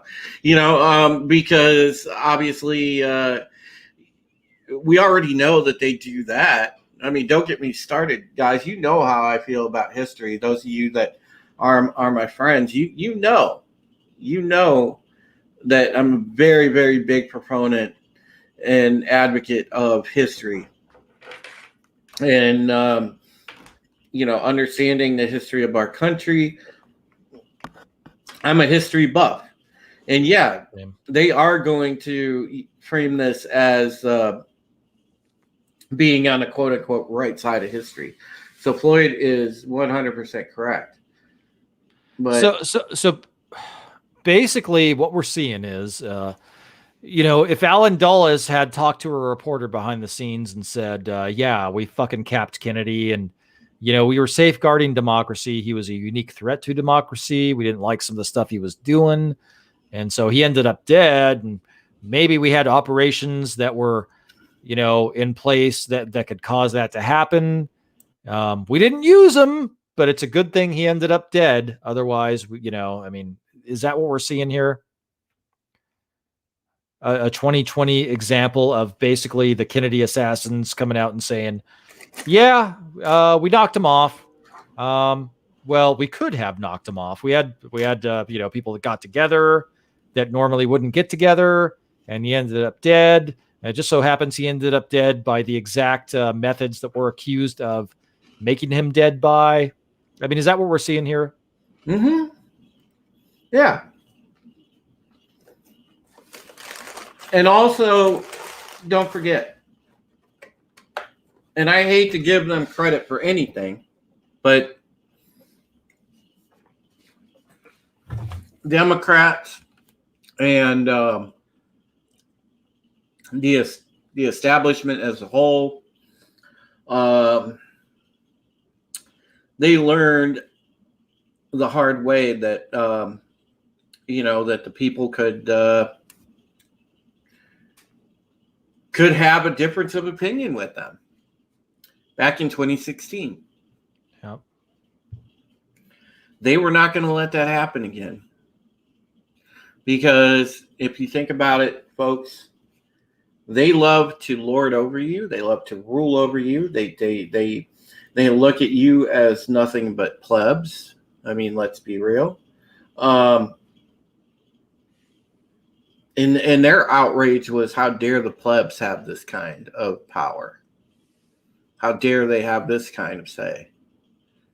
And they knew that we had found somebody that gave us hope. And they were not going to let that happen one way or the other, or allow it to happen again. Mm-hmm.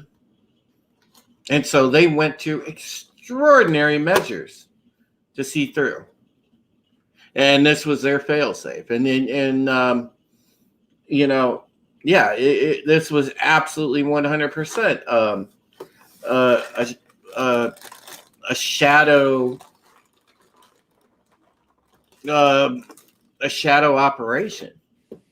And I would not be surprised what they're not mentioning. I would not be surprised if there were some CIA assets involved and things like that. Yeah. 100%. Oh, of course. Well, I mean, Mockingbird, Operation Mockingbird. I mean, they obviously have to have some form of that surviving to today, and it's probably going to be private organizations that are, tossing out the money and not, direct government checks or anything. Mm-hmm. But this is pretty disgusting, and they're going to be people that look out there and they read this article and they're just going to only see, they're going to look at it at face value. Thank God. Yeah, that's good. Trump bad, Orange Man bad. We need guardrails. Thanks for doing that. Oh, it just pisses me off, man. The sheer fucking hubris. Sheer fucking hubris is right.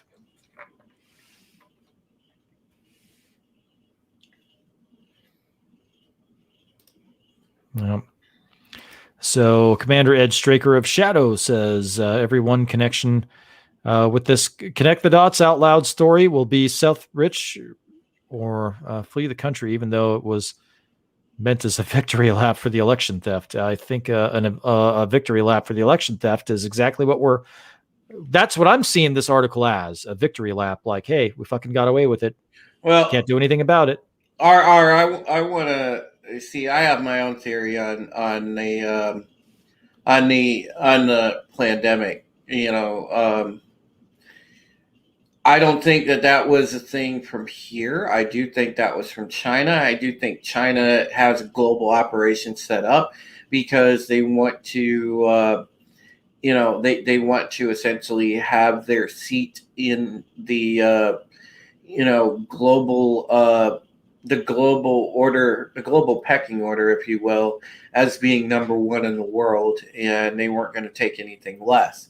That was 100% why this happened, because it didn't just cripple us. Think about it. It crippled every country around the world, and China didn't pick and choose as they slowly come out of it. Any sort of business territory, anything that they want to buy, they can buy for pennies on the dollar. Mm-hmm. I mean, it's absolutely 100%. A sweetheart deal for a communist expansionist country.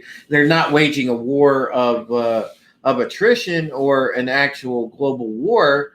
They just ran a global shadow war, and they got what they wanted. Yep. Because they essentially, look how fast that they bounced back from the quote unquote pandemic. Oh, absolutely. Well, I mean, and we don't even know if the numbers coming out of there are accurate or not, because they would never tell us that. Their concept of face disallows that. And, I mean, it's just, history repeating itself all over again. We had the Bush family that were in bed with, pre-World War II Germany. And, you have the elites that are involved with the CCP, and the CCP folks. I mean, really, for all their virtue signals. Okay. So, if you look at the parallels between the CCP and those, pre-World War II Germany, it's very similar. You have Germany with the Sudetenland and Austria, wanting to reunify with the German-speaking population there. You have China with Hong Kong and Taiwan, and their expansionist designs are feeling that those are lost provinces with them. You have a fascist ethno-state with the CCP. You have slavery, concentration camps. It's not good. We should... Oh man, it's too bad. Oh God, it's too bad we couldn't get an actual hilarious. I'm just saying this in a hilarious fashion, but it's too bad we couldn't get an actual like fascist president in here. And then the new guy turns around and says, okay, we're going to shadow fund Japan into expansionist Japan again, that they could go and they could go and fuck up China. Oh man, but in all honesty, yeah, Wes, this is 100% on China. They're making a power play for the world, but they are they are positioned in a great spot, because either way, if it goes to one world government, China is going to be a leader. Well, I mean, unfortunately, we have the same folks that are, back in China that have been back in, that maybe back in the Federal Reserve. The BRICS people in charge of BRICS are the same people in charge of the other international monetary system. They're hedging their bets. Yeah, you're right about that, by the way. So yeah, I mean.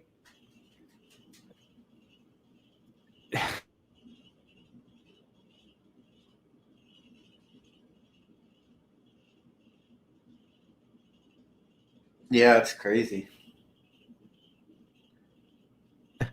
It's just I mean, there are a lot of things that were coming to a head, and maybe it's better that Trump isn't in office when that happens, because his second term, he probably would have been facing a lot of the things that are not. I don't know. I think Trump would have dealt with it a little bit more ably than.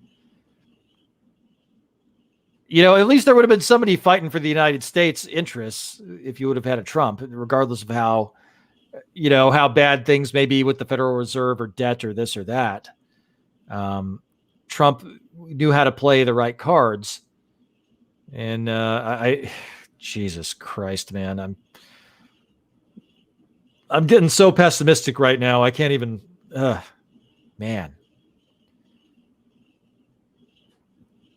Talk me out of it, Drew. Cheer me up, man. Cheer me up.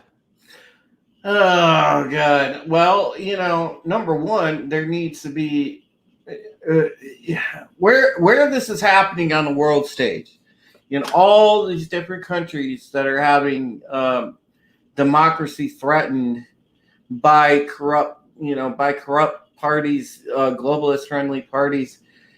The populations need to start rising up and need to start,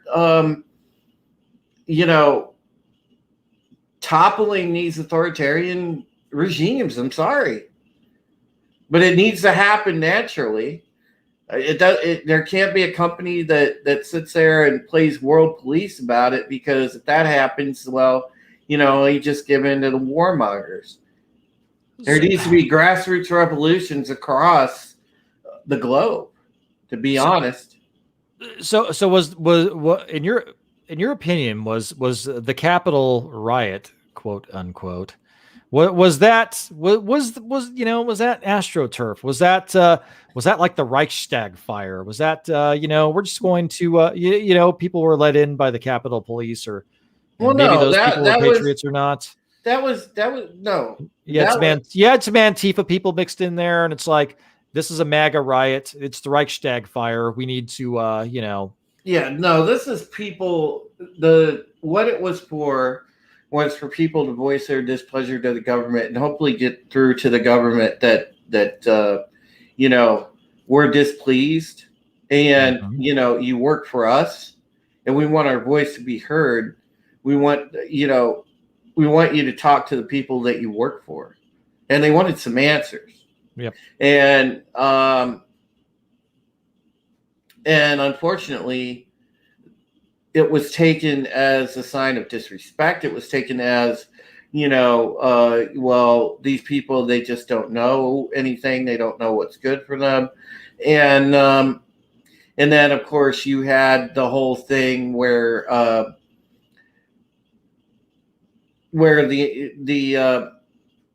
and I think this was a coordinated op between, CIA elements, Antifa, some of the other sort of quote unquote protest organizations.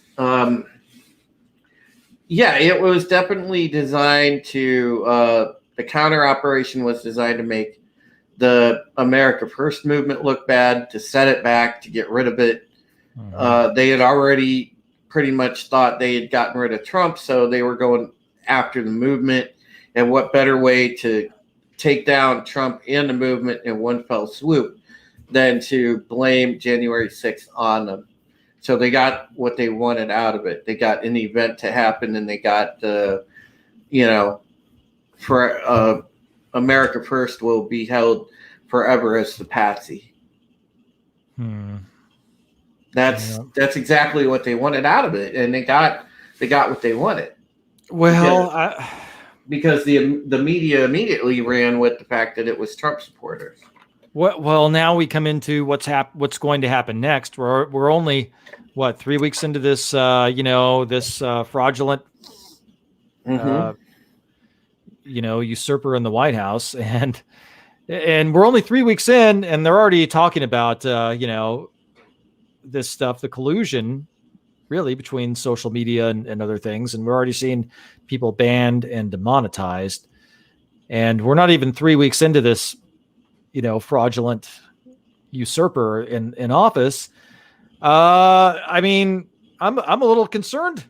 Because under Obama, you had people that were getting audits that were targeted by the IRS, and now now you're going to have people's voices silenced on social media, and worse, maybe they're going to manipulate the algorithm to get to get hate mobs to see, specifically those hate mobs, and those people will see something, and just instantly act on it and dox people and harass people that they perceive to be these white nationalists or Trump supporters. They're trying to equate one to the other, and could end up being a really dangerous time coming up these next 4 years, or even longer. It will be. We're on the precipice of revolution.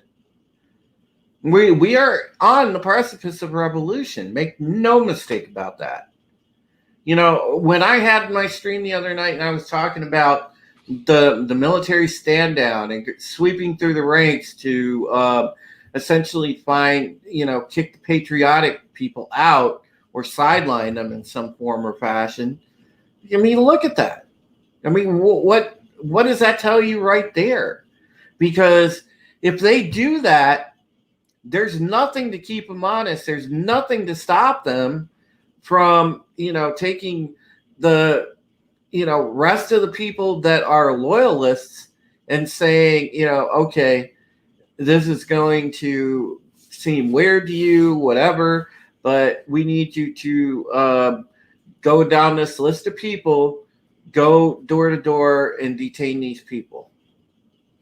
Yeah. And, or if they send National Guard soldiers to do it, guess what? They supersede the law enforcement. So the law enforcement can't stop them. They can't protect you from that. They decide to round you up. They'll round you up. Well, or let's say this. Let's say you don't get rounded up. Let's say you're at work. You're working your job. You're in an office. You're around your coworkers, and all of a sudden, some National Guardsman, or accompanied by the local sheriff's department, goes around and flashes pictures of you all around the office, asking where you are,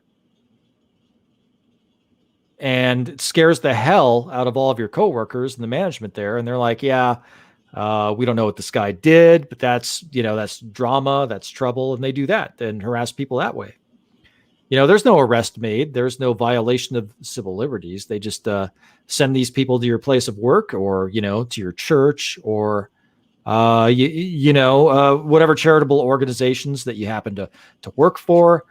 They've got a picture. You have people in uniform. Where is this guy? And there's no other context given. So all these people at your church or your workplace or your neighbors, they've knocked on doors showing your picture to, all of a sudden you're a bit of a pariah. Yeah, and think about this, folks. they've always taken the terms like white nationalism. They made it a term that was very niche and turned it into a blanket statement. They've taken the term, extremism. It turned it from niche to a blanket statement. They've taken the term insurrectionist, turned it into like a buzzword and a blanket statement. They are trying to,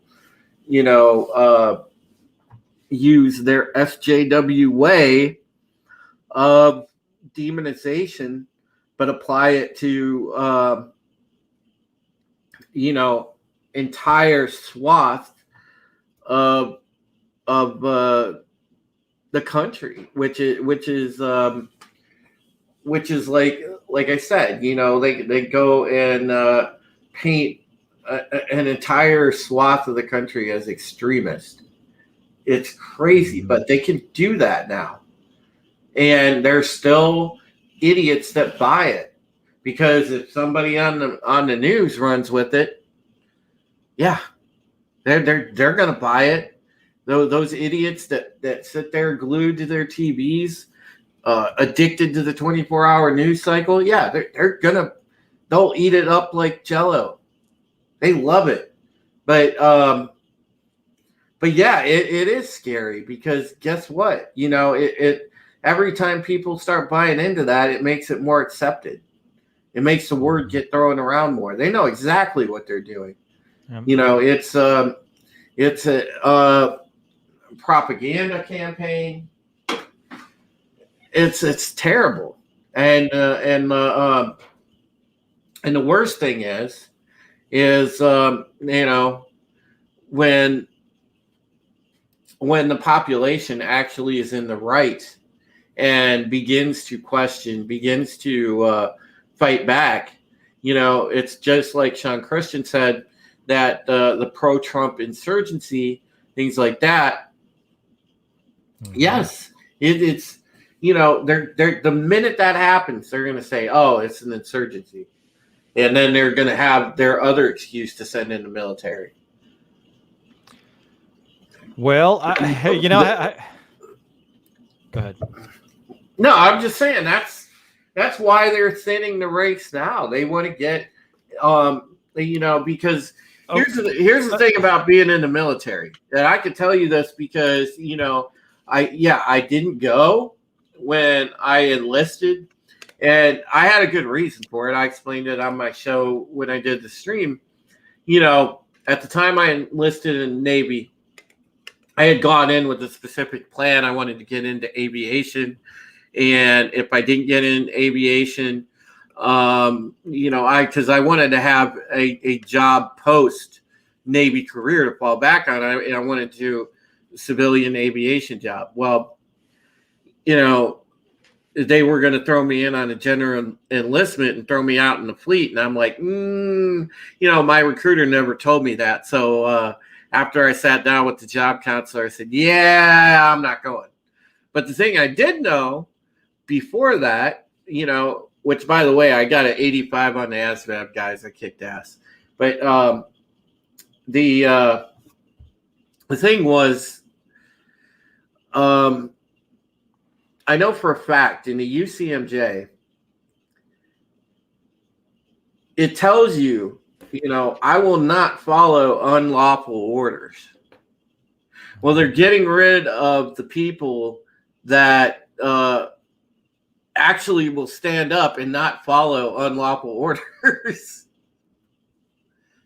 That's exactly what they're doing right now.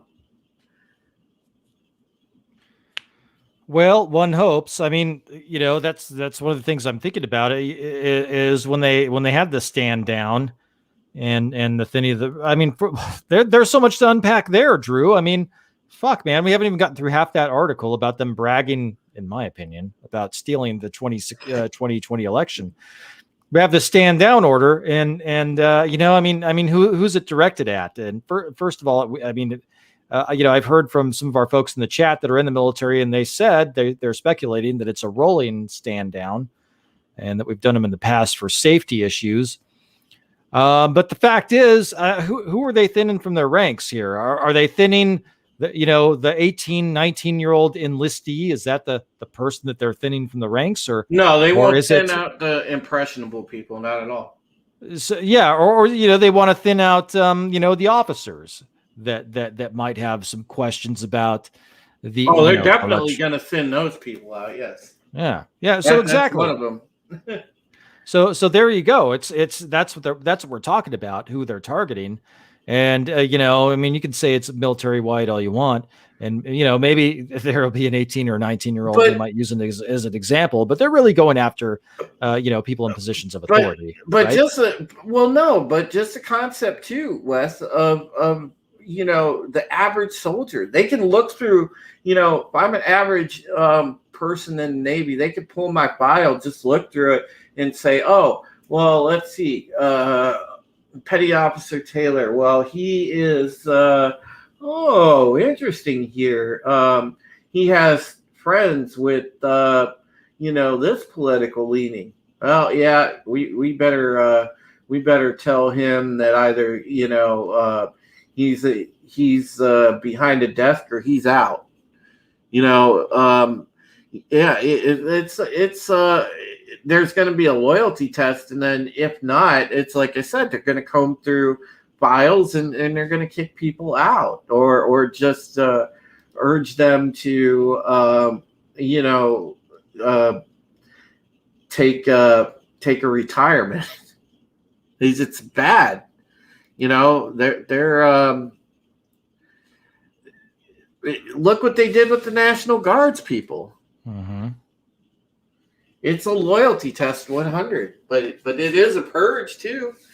If you take out the people that'll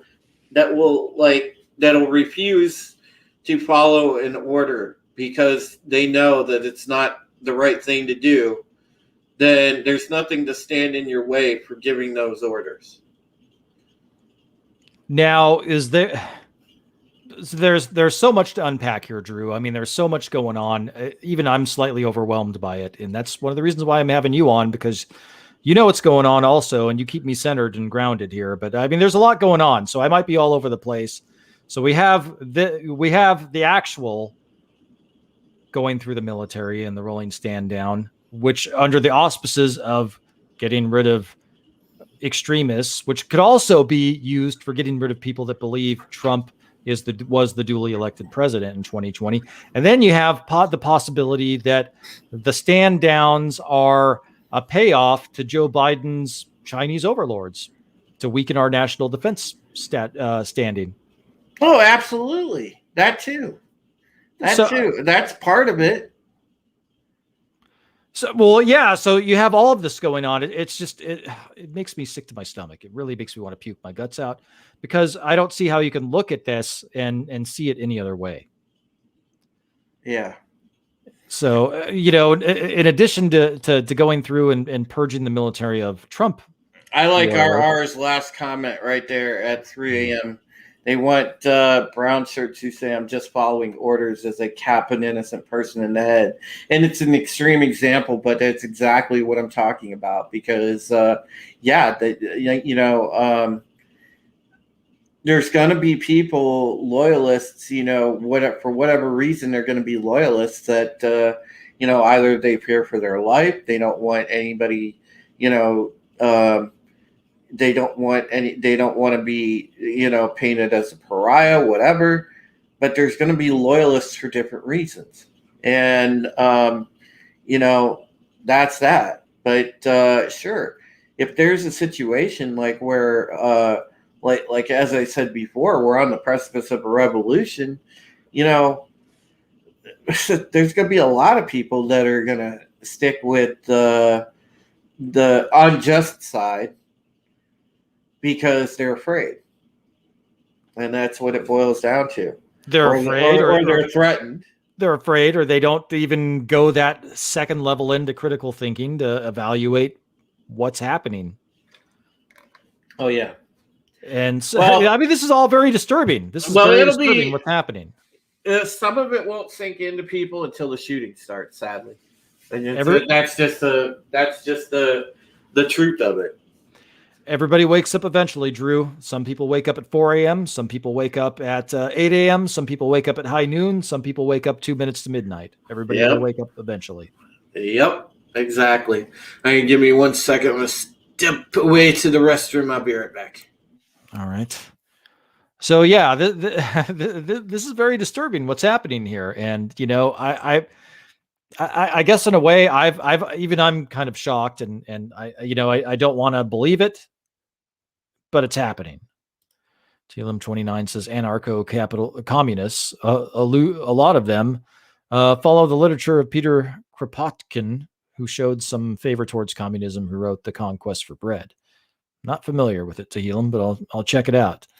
Sean Christian says the inauguration looks similar to Kim Jong-un's in Pyongyang, North Korea. Troops, elites, flags, and military vehicles, no opposition. It did. It looked very much like that. It was really shameful what happened that day.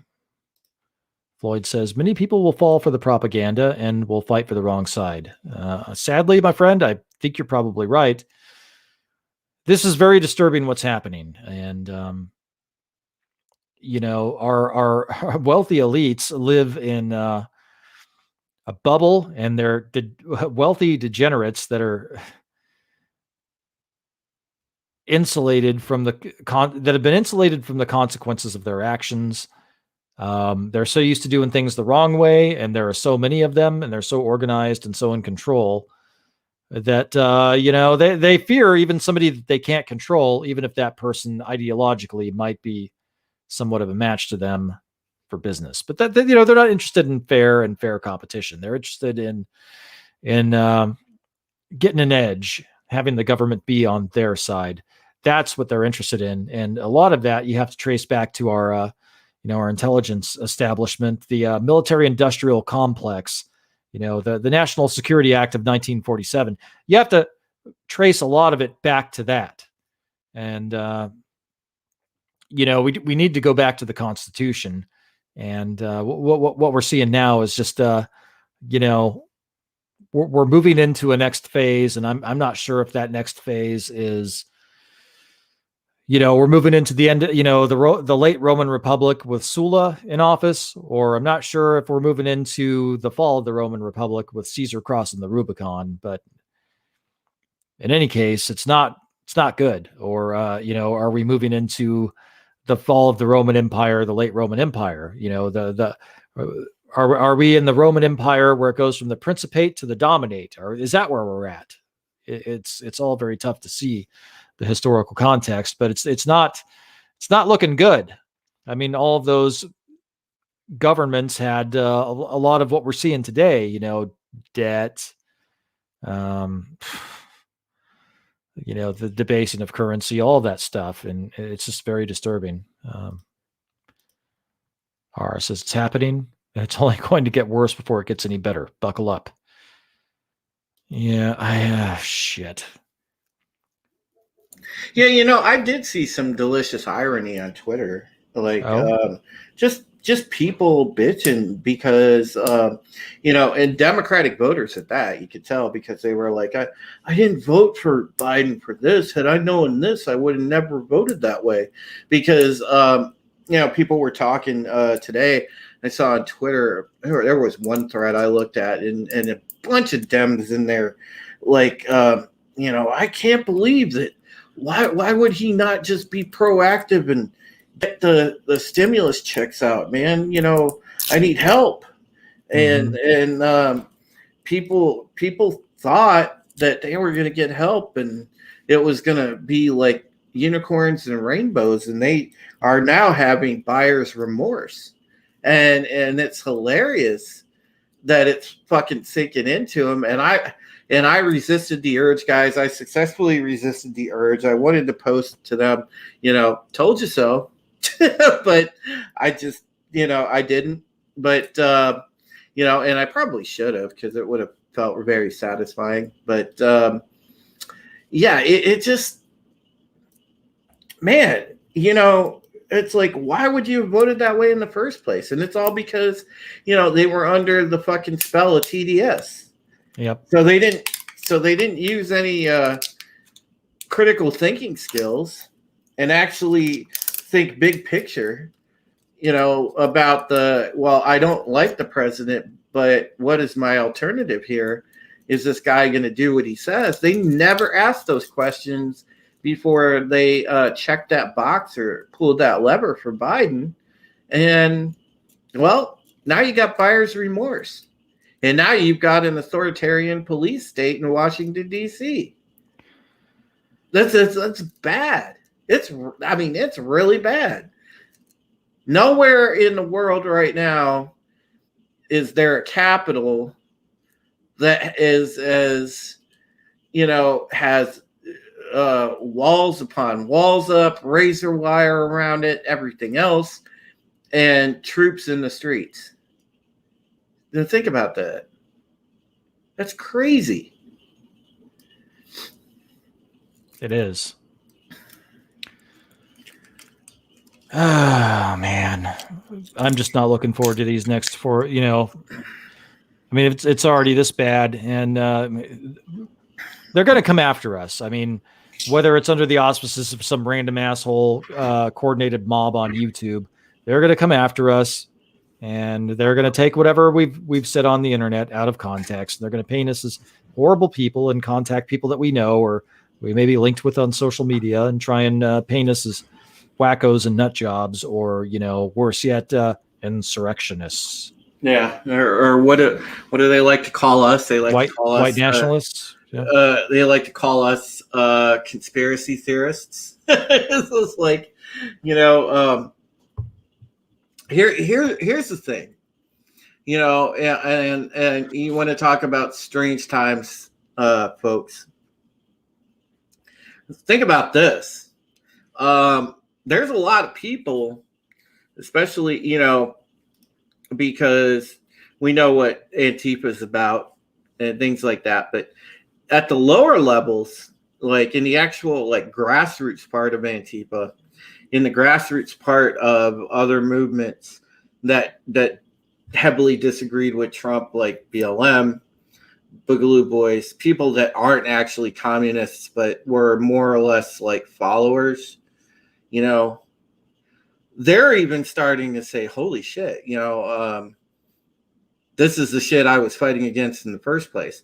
So you're going to wind up with a lot of former Antifa, BLM, Boogaloo Boys, whatever else, all in the same foxhole with people like Proud Boys and, just average Americans that are railing against this shit. I don't think that they realize, the establishment and the elites in charge. I don't think they realize the power of the actual citizen.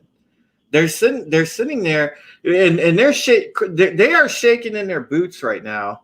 They are scared to death because once we sit here and actually, and it starts really heavily getting questioned, and I'm talking about all the socially constructed and artificially constructed shit that, that has been put there as barriers to divide people. Once those are jumped over and people actually ask the tough questions, they don't want it to turn into a class war of people versus the government, because the government's going to lose, because there's 300 plus million people out there. They're hopelessly outnumbered. I don't care how much army they put out there. I mean, they're hopelessly outnumbered. Yep. There's no army, I think, in the world that has 300 million soldiers to counter 300 million people. Well, and you're assuming that the people in the army would be on the side of the government. No, there's going to be a lot that aren't.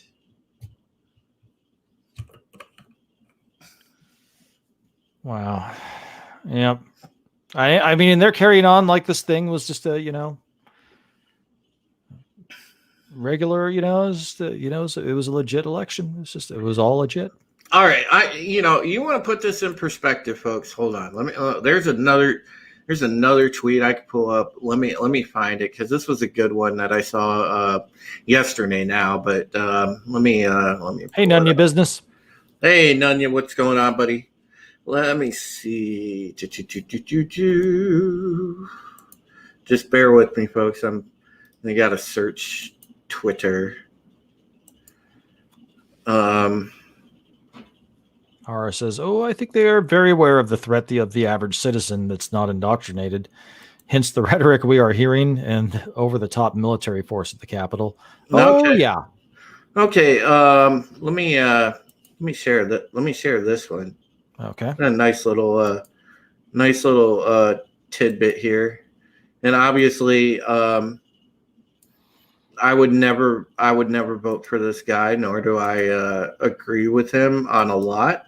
But Bernie came out and pretty much said, unbelievable. There are some Dems who want to lower the income eligibility for direct payments from $75K to $50,000 for individuals and $150K to $100K for couples. In other words, working class people who got checks from Trump would not get them from Biden. Brilliant. And obviously he's saying brilliant sarcastically. So it's like, yeah, all right. So Bernie's already saying it too. I mean, yeah. So people are waking up.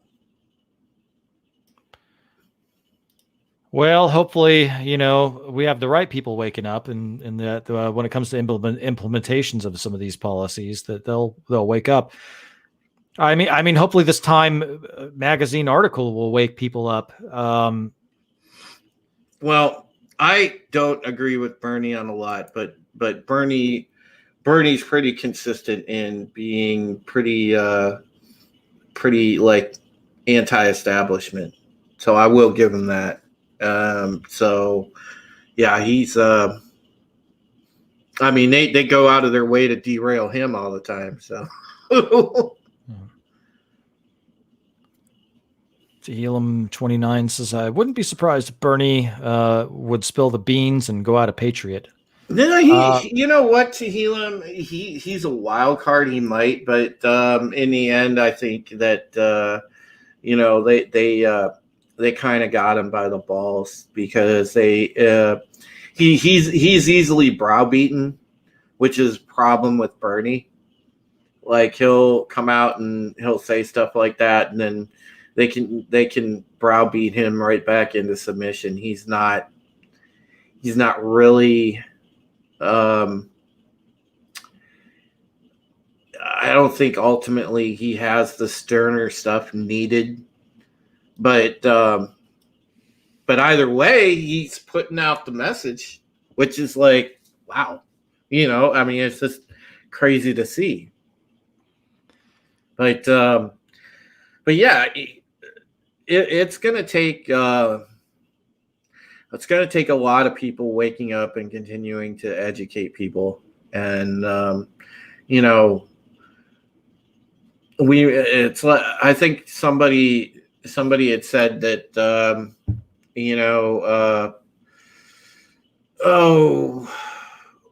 who was it? Somebody said that Pitbull, the recording artist, put out some red pill tweets. If more celebrities come out and actually say shit, it would help. But yeah, Floyd, Bernie should retire back to a commune or something. Yeah, in the end, I don't think Bernie's going to be that effective. But what's going to be more effective is people thinking for themselves, and that's happening. And as you have more notable celebrities jumping off the train, people will wake up. Elon Musk has actually kind of helped that process in a way. I've got mixed feelings on Elon. But I have mixed feelings on him as well, because in the end, it's Dude gets a lot of government money, and he's pushing the the artificial intelligence and a lot of bad things. So yeah.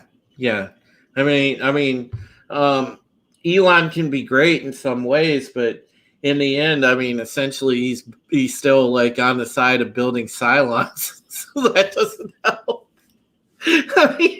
Yeah, because that puts us in a whole nother can of worms, guys, and we don't need to build the fucking Cylons. Yeah, it's not, please. Yeah. Oh man. Yeah, Elon went bust, and the only way that he was kept afloat after he went bust was by getting government contracts and getting in bed with the government. He hired people that surrounded him that had connections, and so he actually was a beneficiary of the very swampy system that we're kind of railing against. And hey, man, he smoked pot on Joe Rogan. Okay, he's a nicer guy.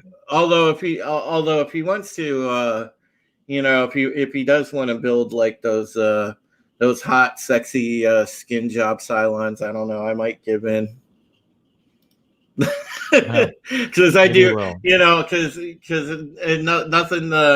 nothing says awesome like a chick that rides you and her spine glows, And so, I'm not gonna complain about that. But no, in all honesty, yeah, that's a scary proposition, and you can go down a whole bad road with the whole, you let artificial intelligence get too big.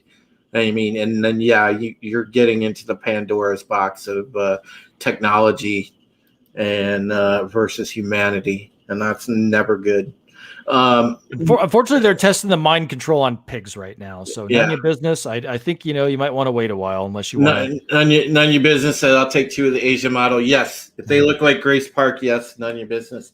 And by the way, that's a perfect opportunity for me to say, if you guys enjoy Battlestar Galactica, on Thursdays we do the Pegasus Actual podcast on my channel where we talk all about Battlestar Galactica, and we are in process of having reviews and discussions of the Ron Moore Battlestar Galactica series. And you can enjoy that on Thursdays at 9 p.m. on my channel. Absolutely. Well, I'm still thoroughly depressed, but I don't think I'm at least I was able to commiserate with my amazing friends, you, Drew, and of course our amazing folks in the chat.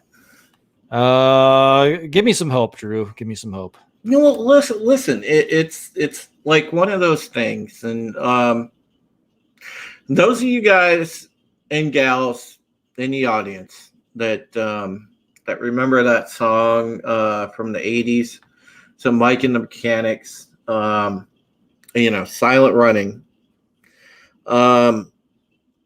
Listen to that tonight, and take some hope, because even if it gets bad, just remember, teach our future generations the same kind of values that you were taught,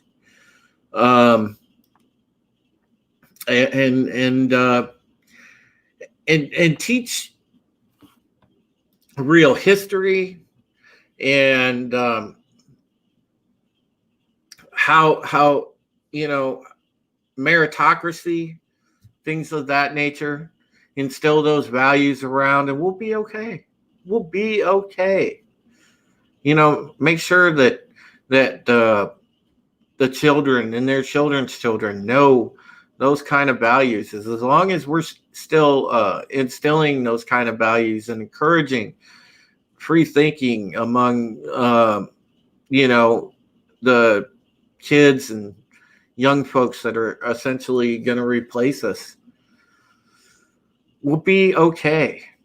But we definitely got to counteract all this garbage and everything else. And I'm not saying do it violently. All we have to do is just, hearts and minds, and look for the truth. Get the truth out there. That's how we're going to make a difference. And it may come very well down to, a revolution where we may have to take up arms and defend our families. But if it does, then, we'll stand united. We'll stand next to one another, and we'll, get the job done. I'm confident, but I don't think that it's going to come to that, because I think people are going to wake up and scare the absolute bejesus out of these establishment and elite assholes. And I think eventually we are going to get our country back. So just hang tight and keep the faith, folks, because we can do it. But everybody's got to pitch in and do their own little part of it. Even a tweet goes a long way. Indeed. Well, let's round things up here with this good comment here by our good friend RR. Don't be depressed. Life is meant to be lived. Live your lives. Focus on your own thoughts and actions. Let that what you cannot control dominate your being. Do not let that which you cannot control dominate your being until they lock you up. Go on living. That sounds like a great place to leave on a high note. Go ahead and plug your channel, my friend. Hey guys, Supreme Heretic here. Listen, and I can't thank Wes enough for always having me on, and I can't thank you guys enough for supporting my channel. If you don't know my content, if you've never been on my channel, I try to do a variety of different things because I try to keep people entertained, but also try to inform, because I am a journalist. I do write for bouncingIntoComics.com, but aside from the pop culture stuff, I do believe in keeping track of current events, and my High Heresy streams are where I do that. Obviously I told you guys about the Pegasus Actual podcast, but aside of that, every so often on my channel, I'll do gaming stuff, I'll do fun stuff, and I just like to make friends. And, I've made some of the greatest friends out of this chat between Wes's channel, my channel, seeing you guys around the community on other streams and other chats. We have a great community of people, and thank you guys so much for supporting us, because without you, there really is no us. My channel is far from monetized, and people know that. And and I throw the PayPal link in the chat when I'm streaming and things like that, because I figure, hey, if you can't super chat, if you feel like the same sentiments, if you want to super chat, well, hey, that's the way you can super chat or support my channel, and that is paypal.me/Supreme Heretic. That money goes to, obviously, keeping the lights on and literally in the house here, and taking care of my mom who has leukemia and everything else, and getting the meds that she needs sometimes for various other ailments that aren't covered, and things like that, or just for getting groceries here and there sometimes. So, I appreciate all the support, the friendship, the love from the community. You guys are amazing. And I'm proud to know each and every one of you, gentlemen, ladies. You're wonderful human beings. And the thing that I love about all of you is you have beautiful analytical minds, and don't ever stop thinking. Don't ever stop thinking. Don't ever stop asking important questions. So thank you very much. I appreciate it. Floyd Looney, props to you. Thank you so much for the subscription just now. Thank you. Absolutely. Awesome. Thanks for being here. This was great. This was long overdue, I think. I've dropped a link for Drew's PayPal and his channel in the chat. And appreciate you guys being here as well. I mean, Drew, I couldn't say it better myself. I've met some of the best friends I've had in my life, having this YouTube channel with Drew and some of the other folks that we met that have YouTube channels. Of course, you guys out there in the chat, we love you. Wes, you've gone beyond, my friend, man. You're like family. I mean, geez, we talk every couple days. You're like you are like my adopted brother. Absolutely, man. Thank you. Feel the same way. So, yeah. Try to be optimistic, and when you get a little hail Shellback, yes, and when you try, when you get a little down, try to take your mind off this stuff. Talk to somebody that's going to, is going to give you a boost, which for me usually means not family. And go for a walk, get some exercise, get some fresh air. That helps. And focus on what you can change and control, and just ignore. Try to put what you can't out of your mind. I know it's hard sometimes, but that'll go leaps and bounds to making you feel a little bit better. And hey, wait a second, what's this? Oh, damn it. Quarter-roll. Yeah. Just always remember that we used to have a first lady with a roll of quarters. So if you like what you've seen here on the Conspiracy or Conspiracy, I'd be honored if you consider liking the video, sharing the video, and don't forget to ring the bell for notifications. And if you did not like it, well, then, MSNBC just might be the right platform for you. So thanks for watching, and we will see ya.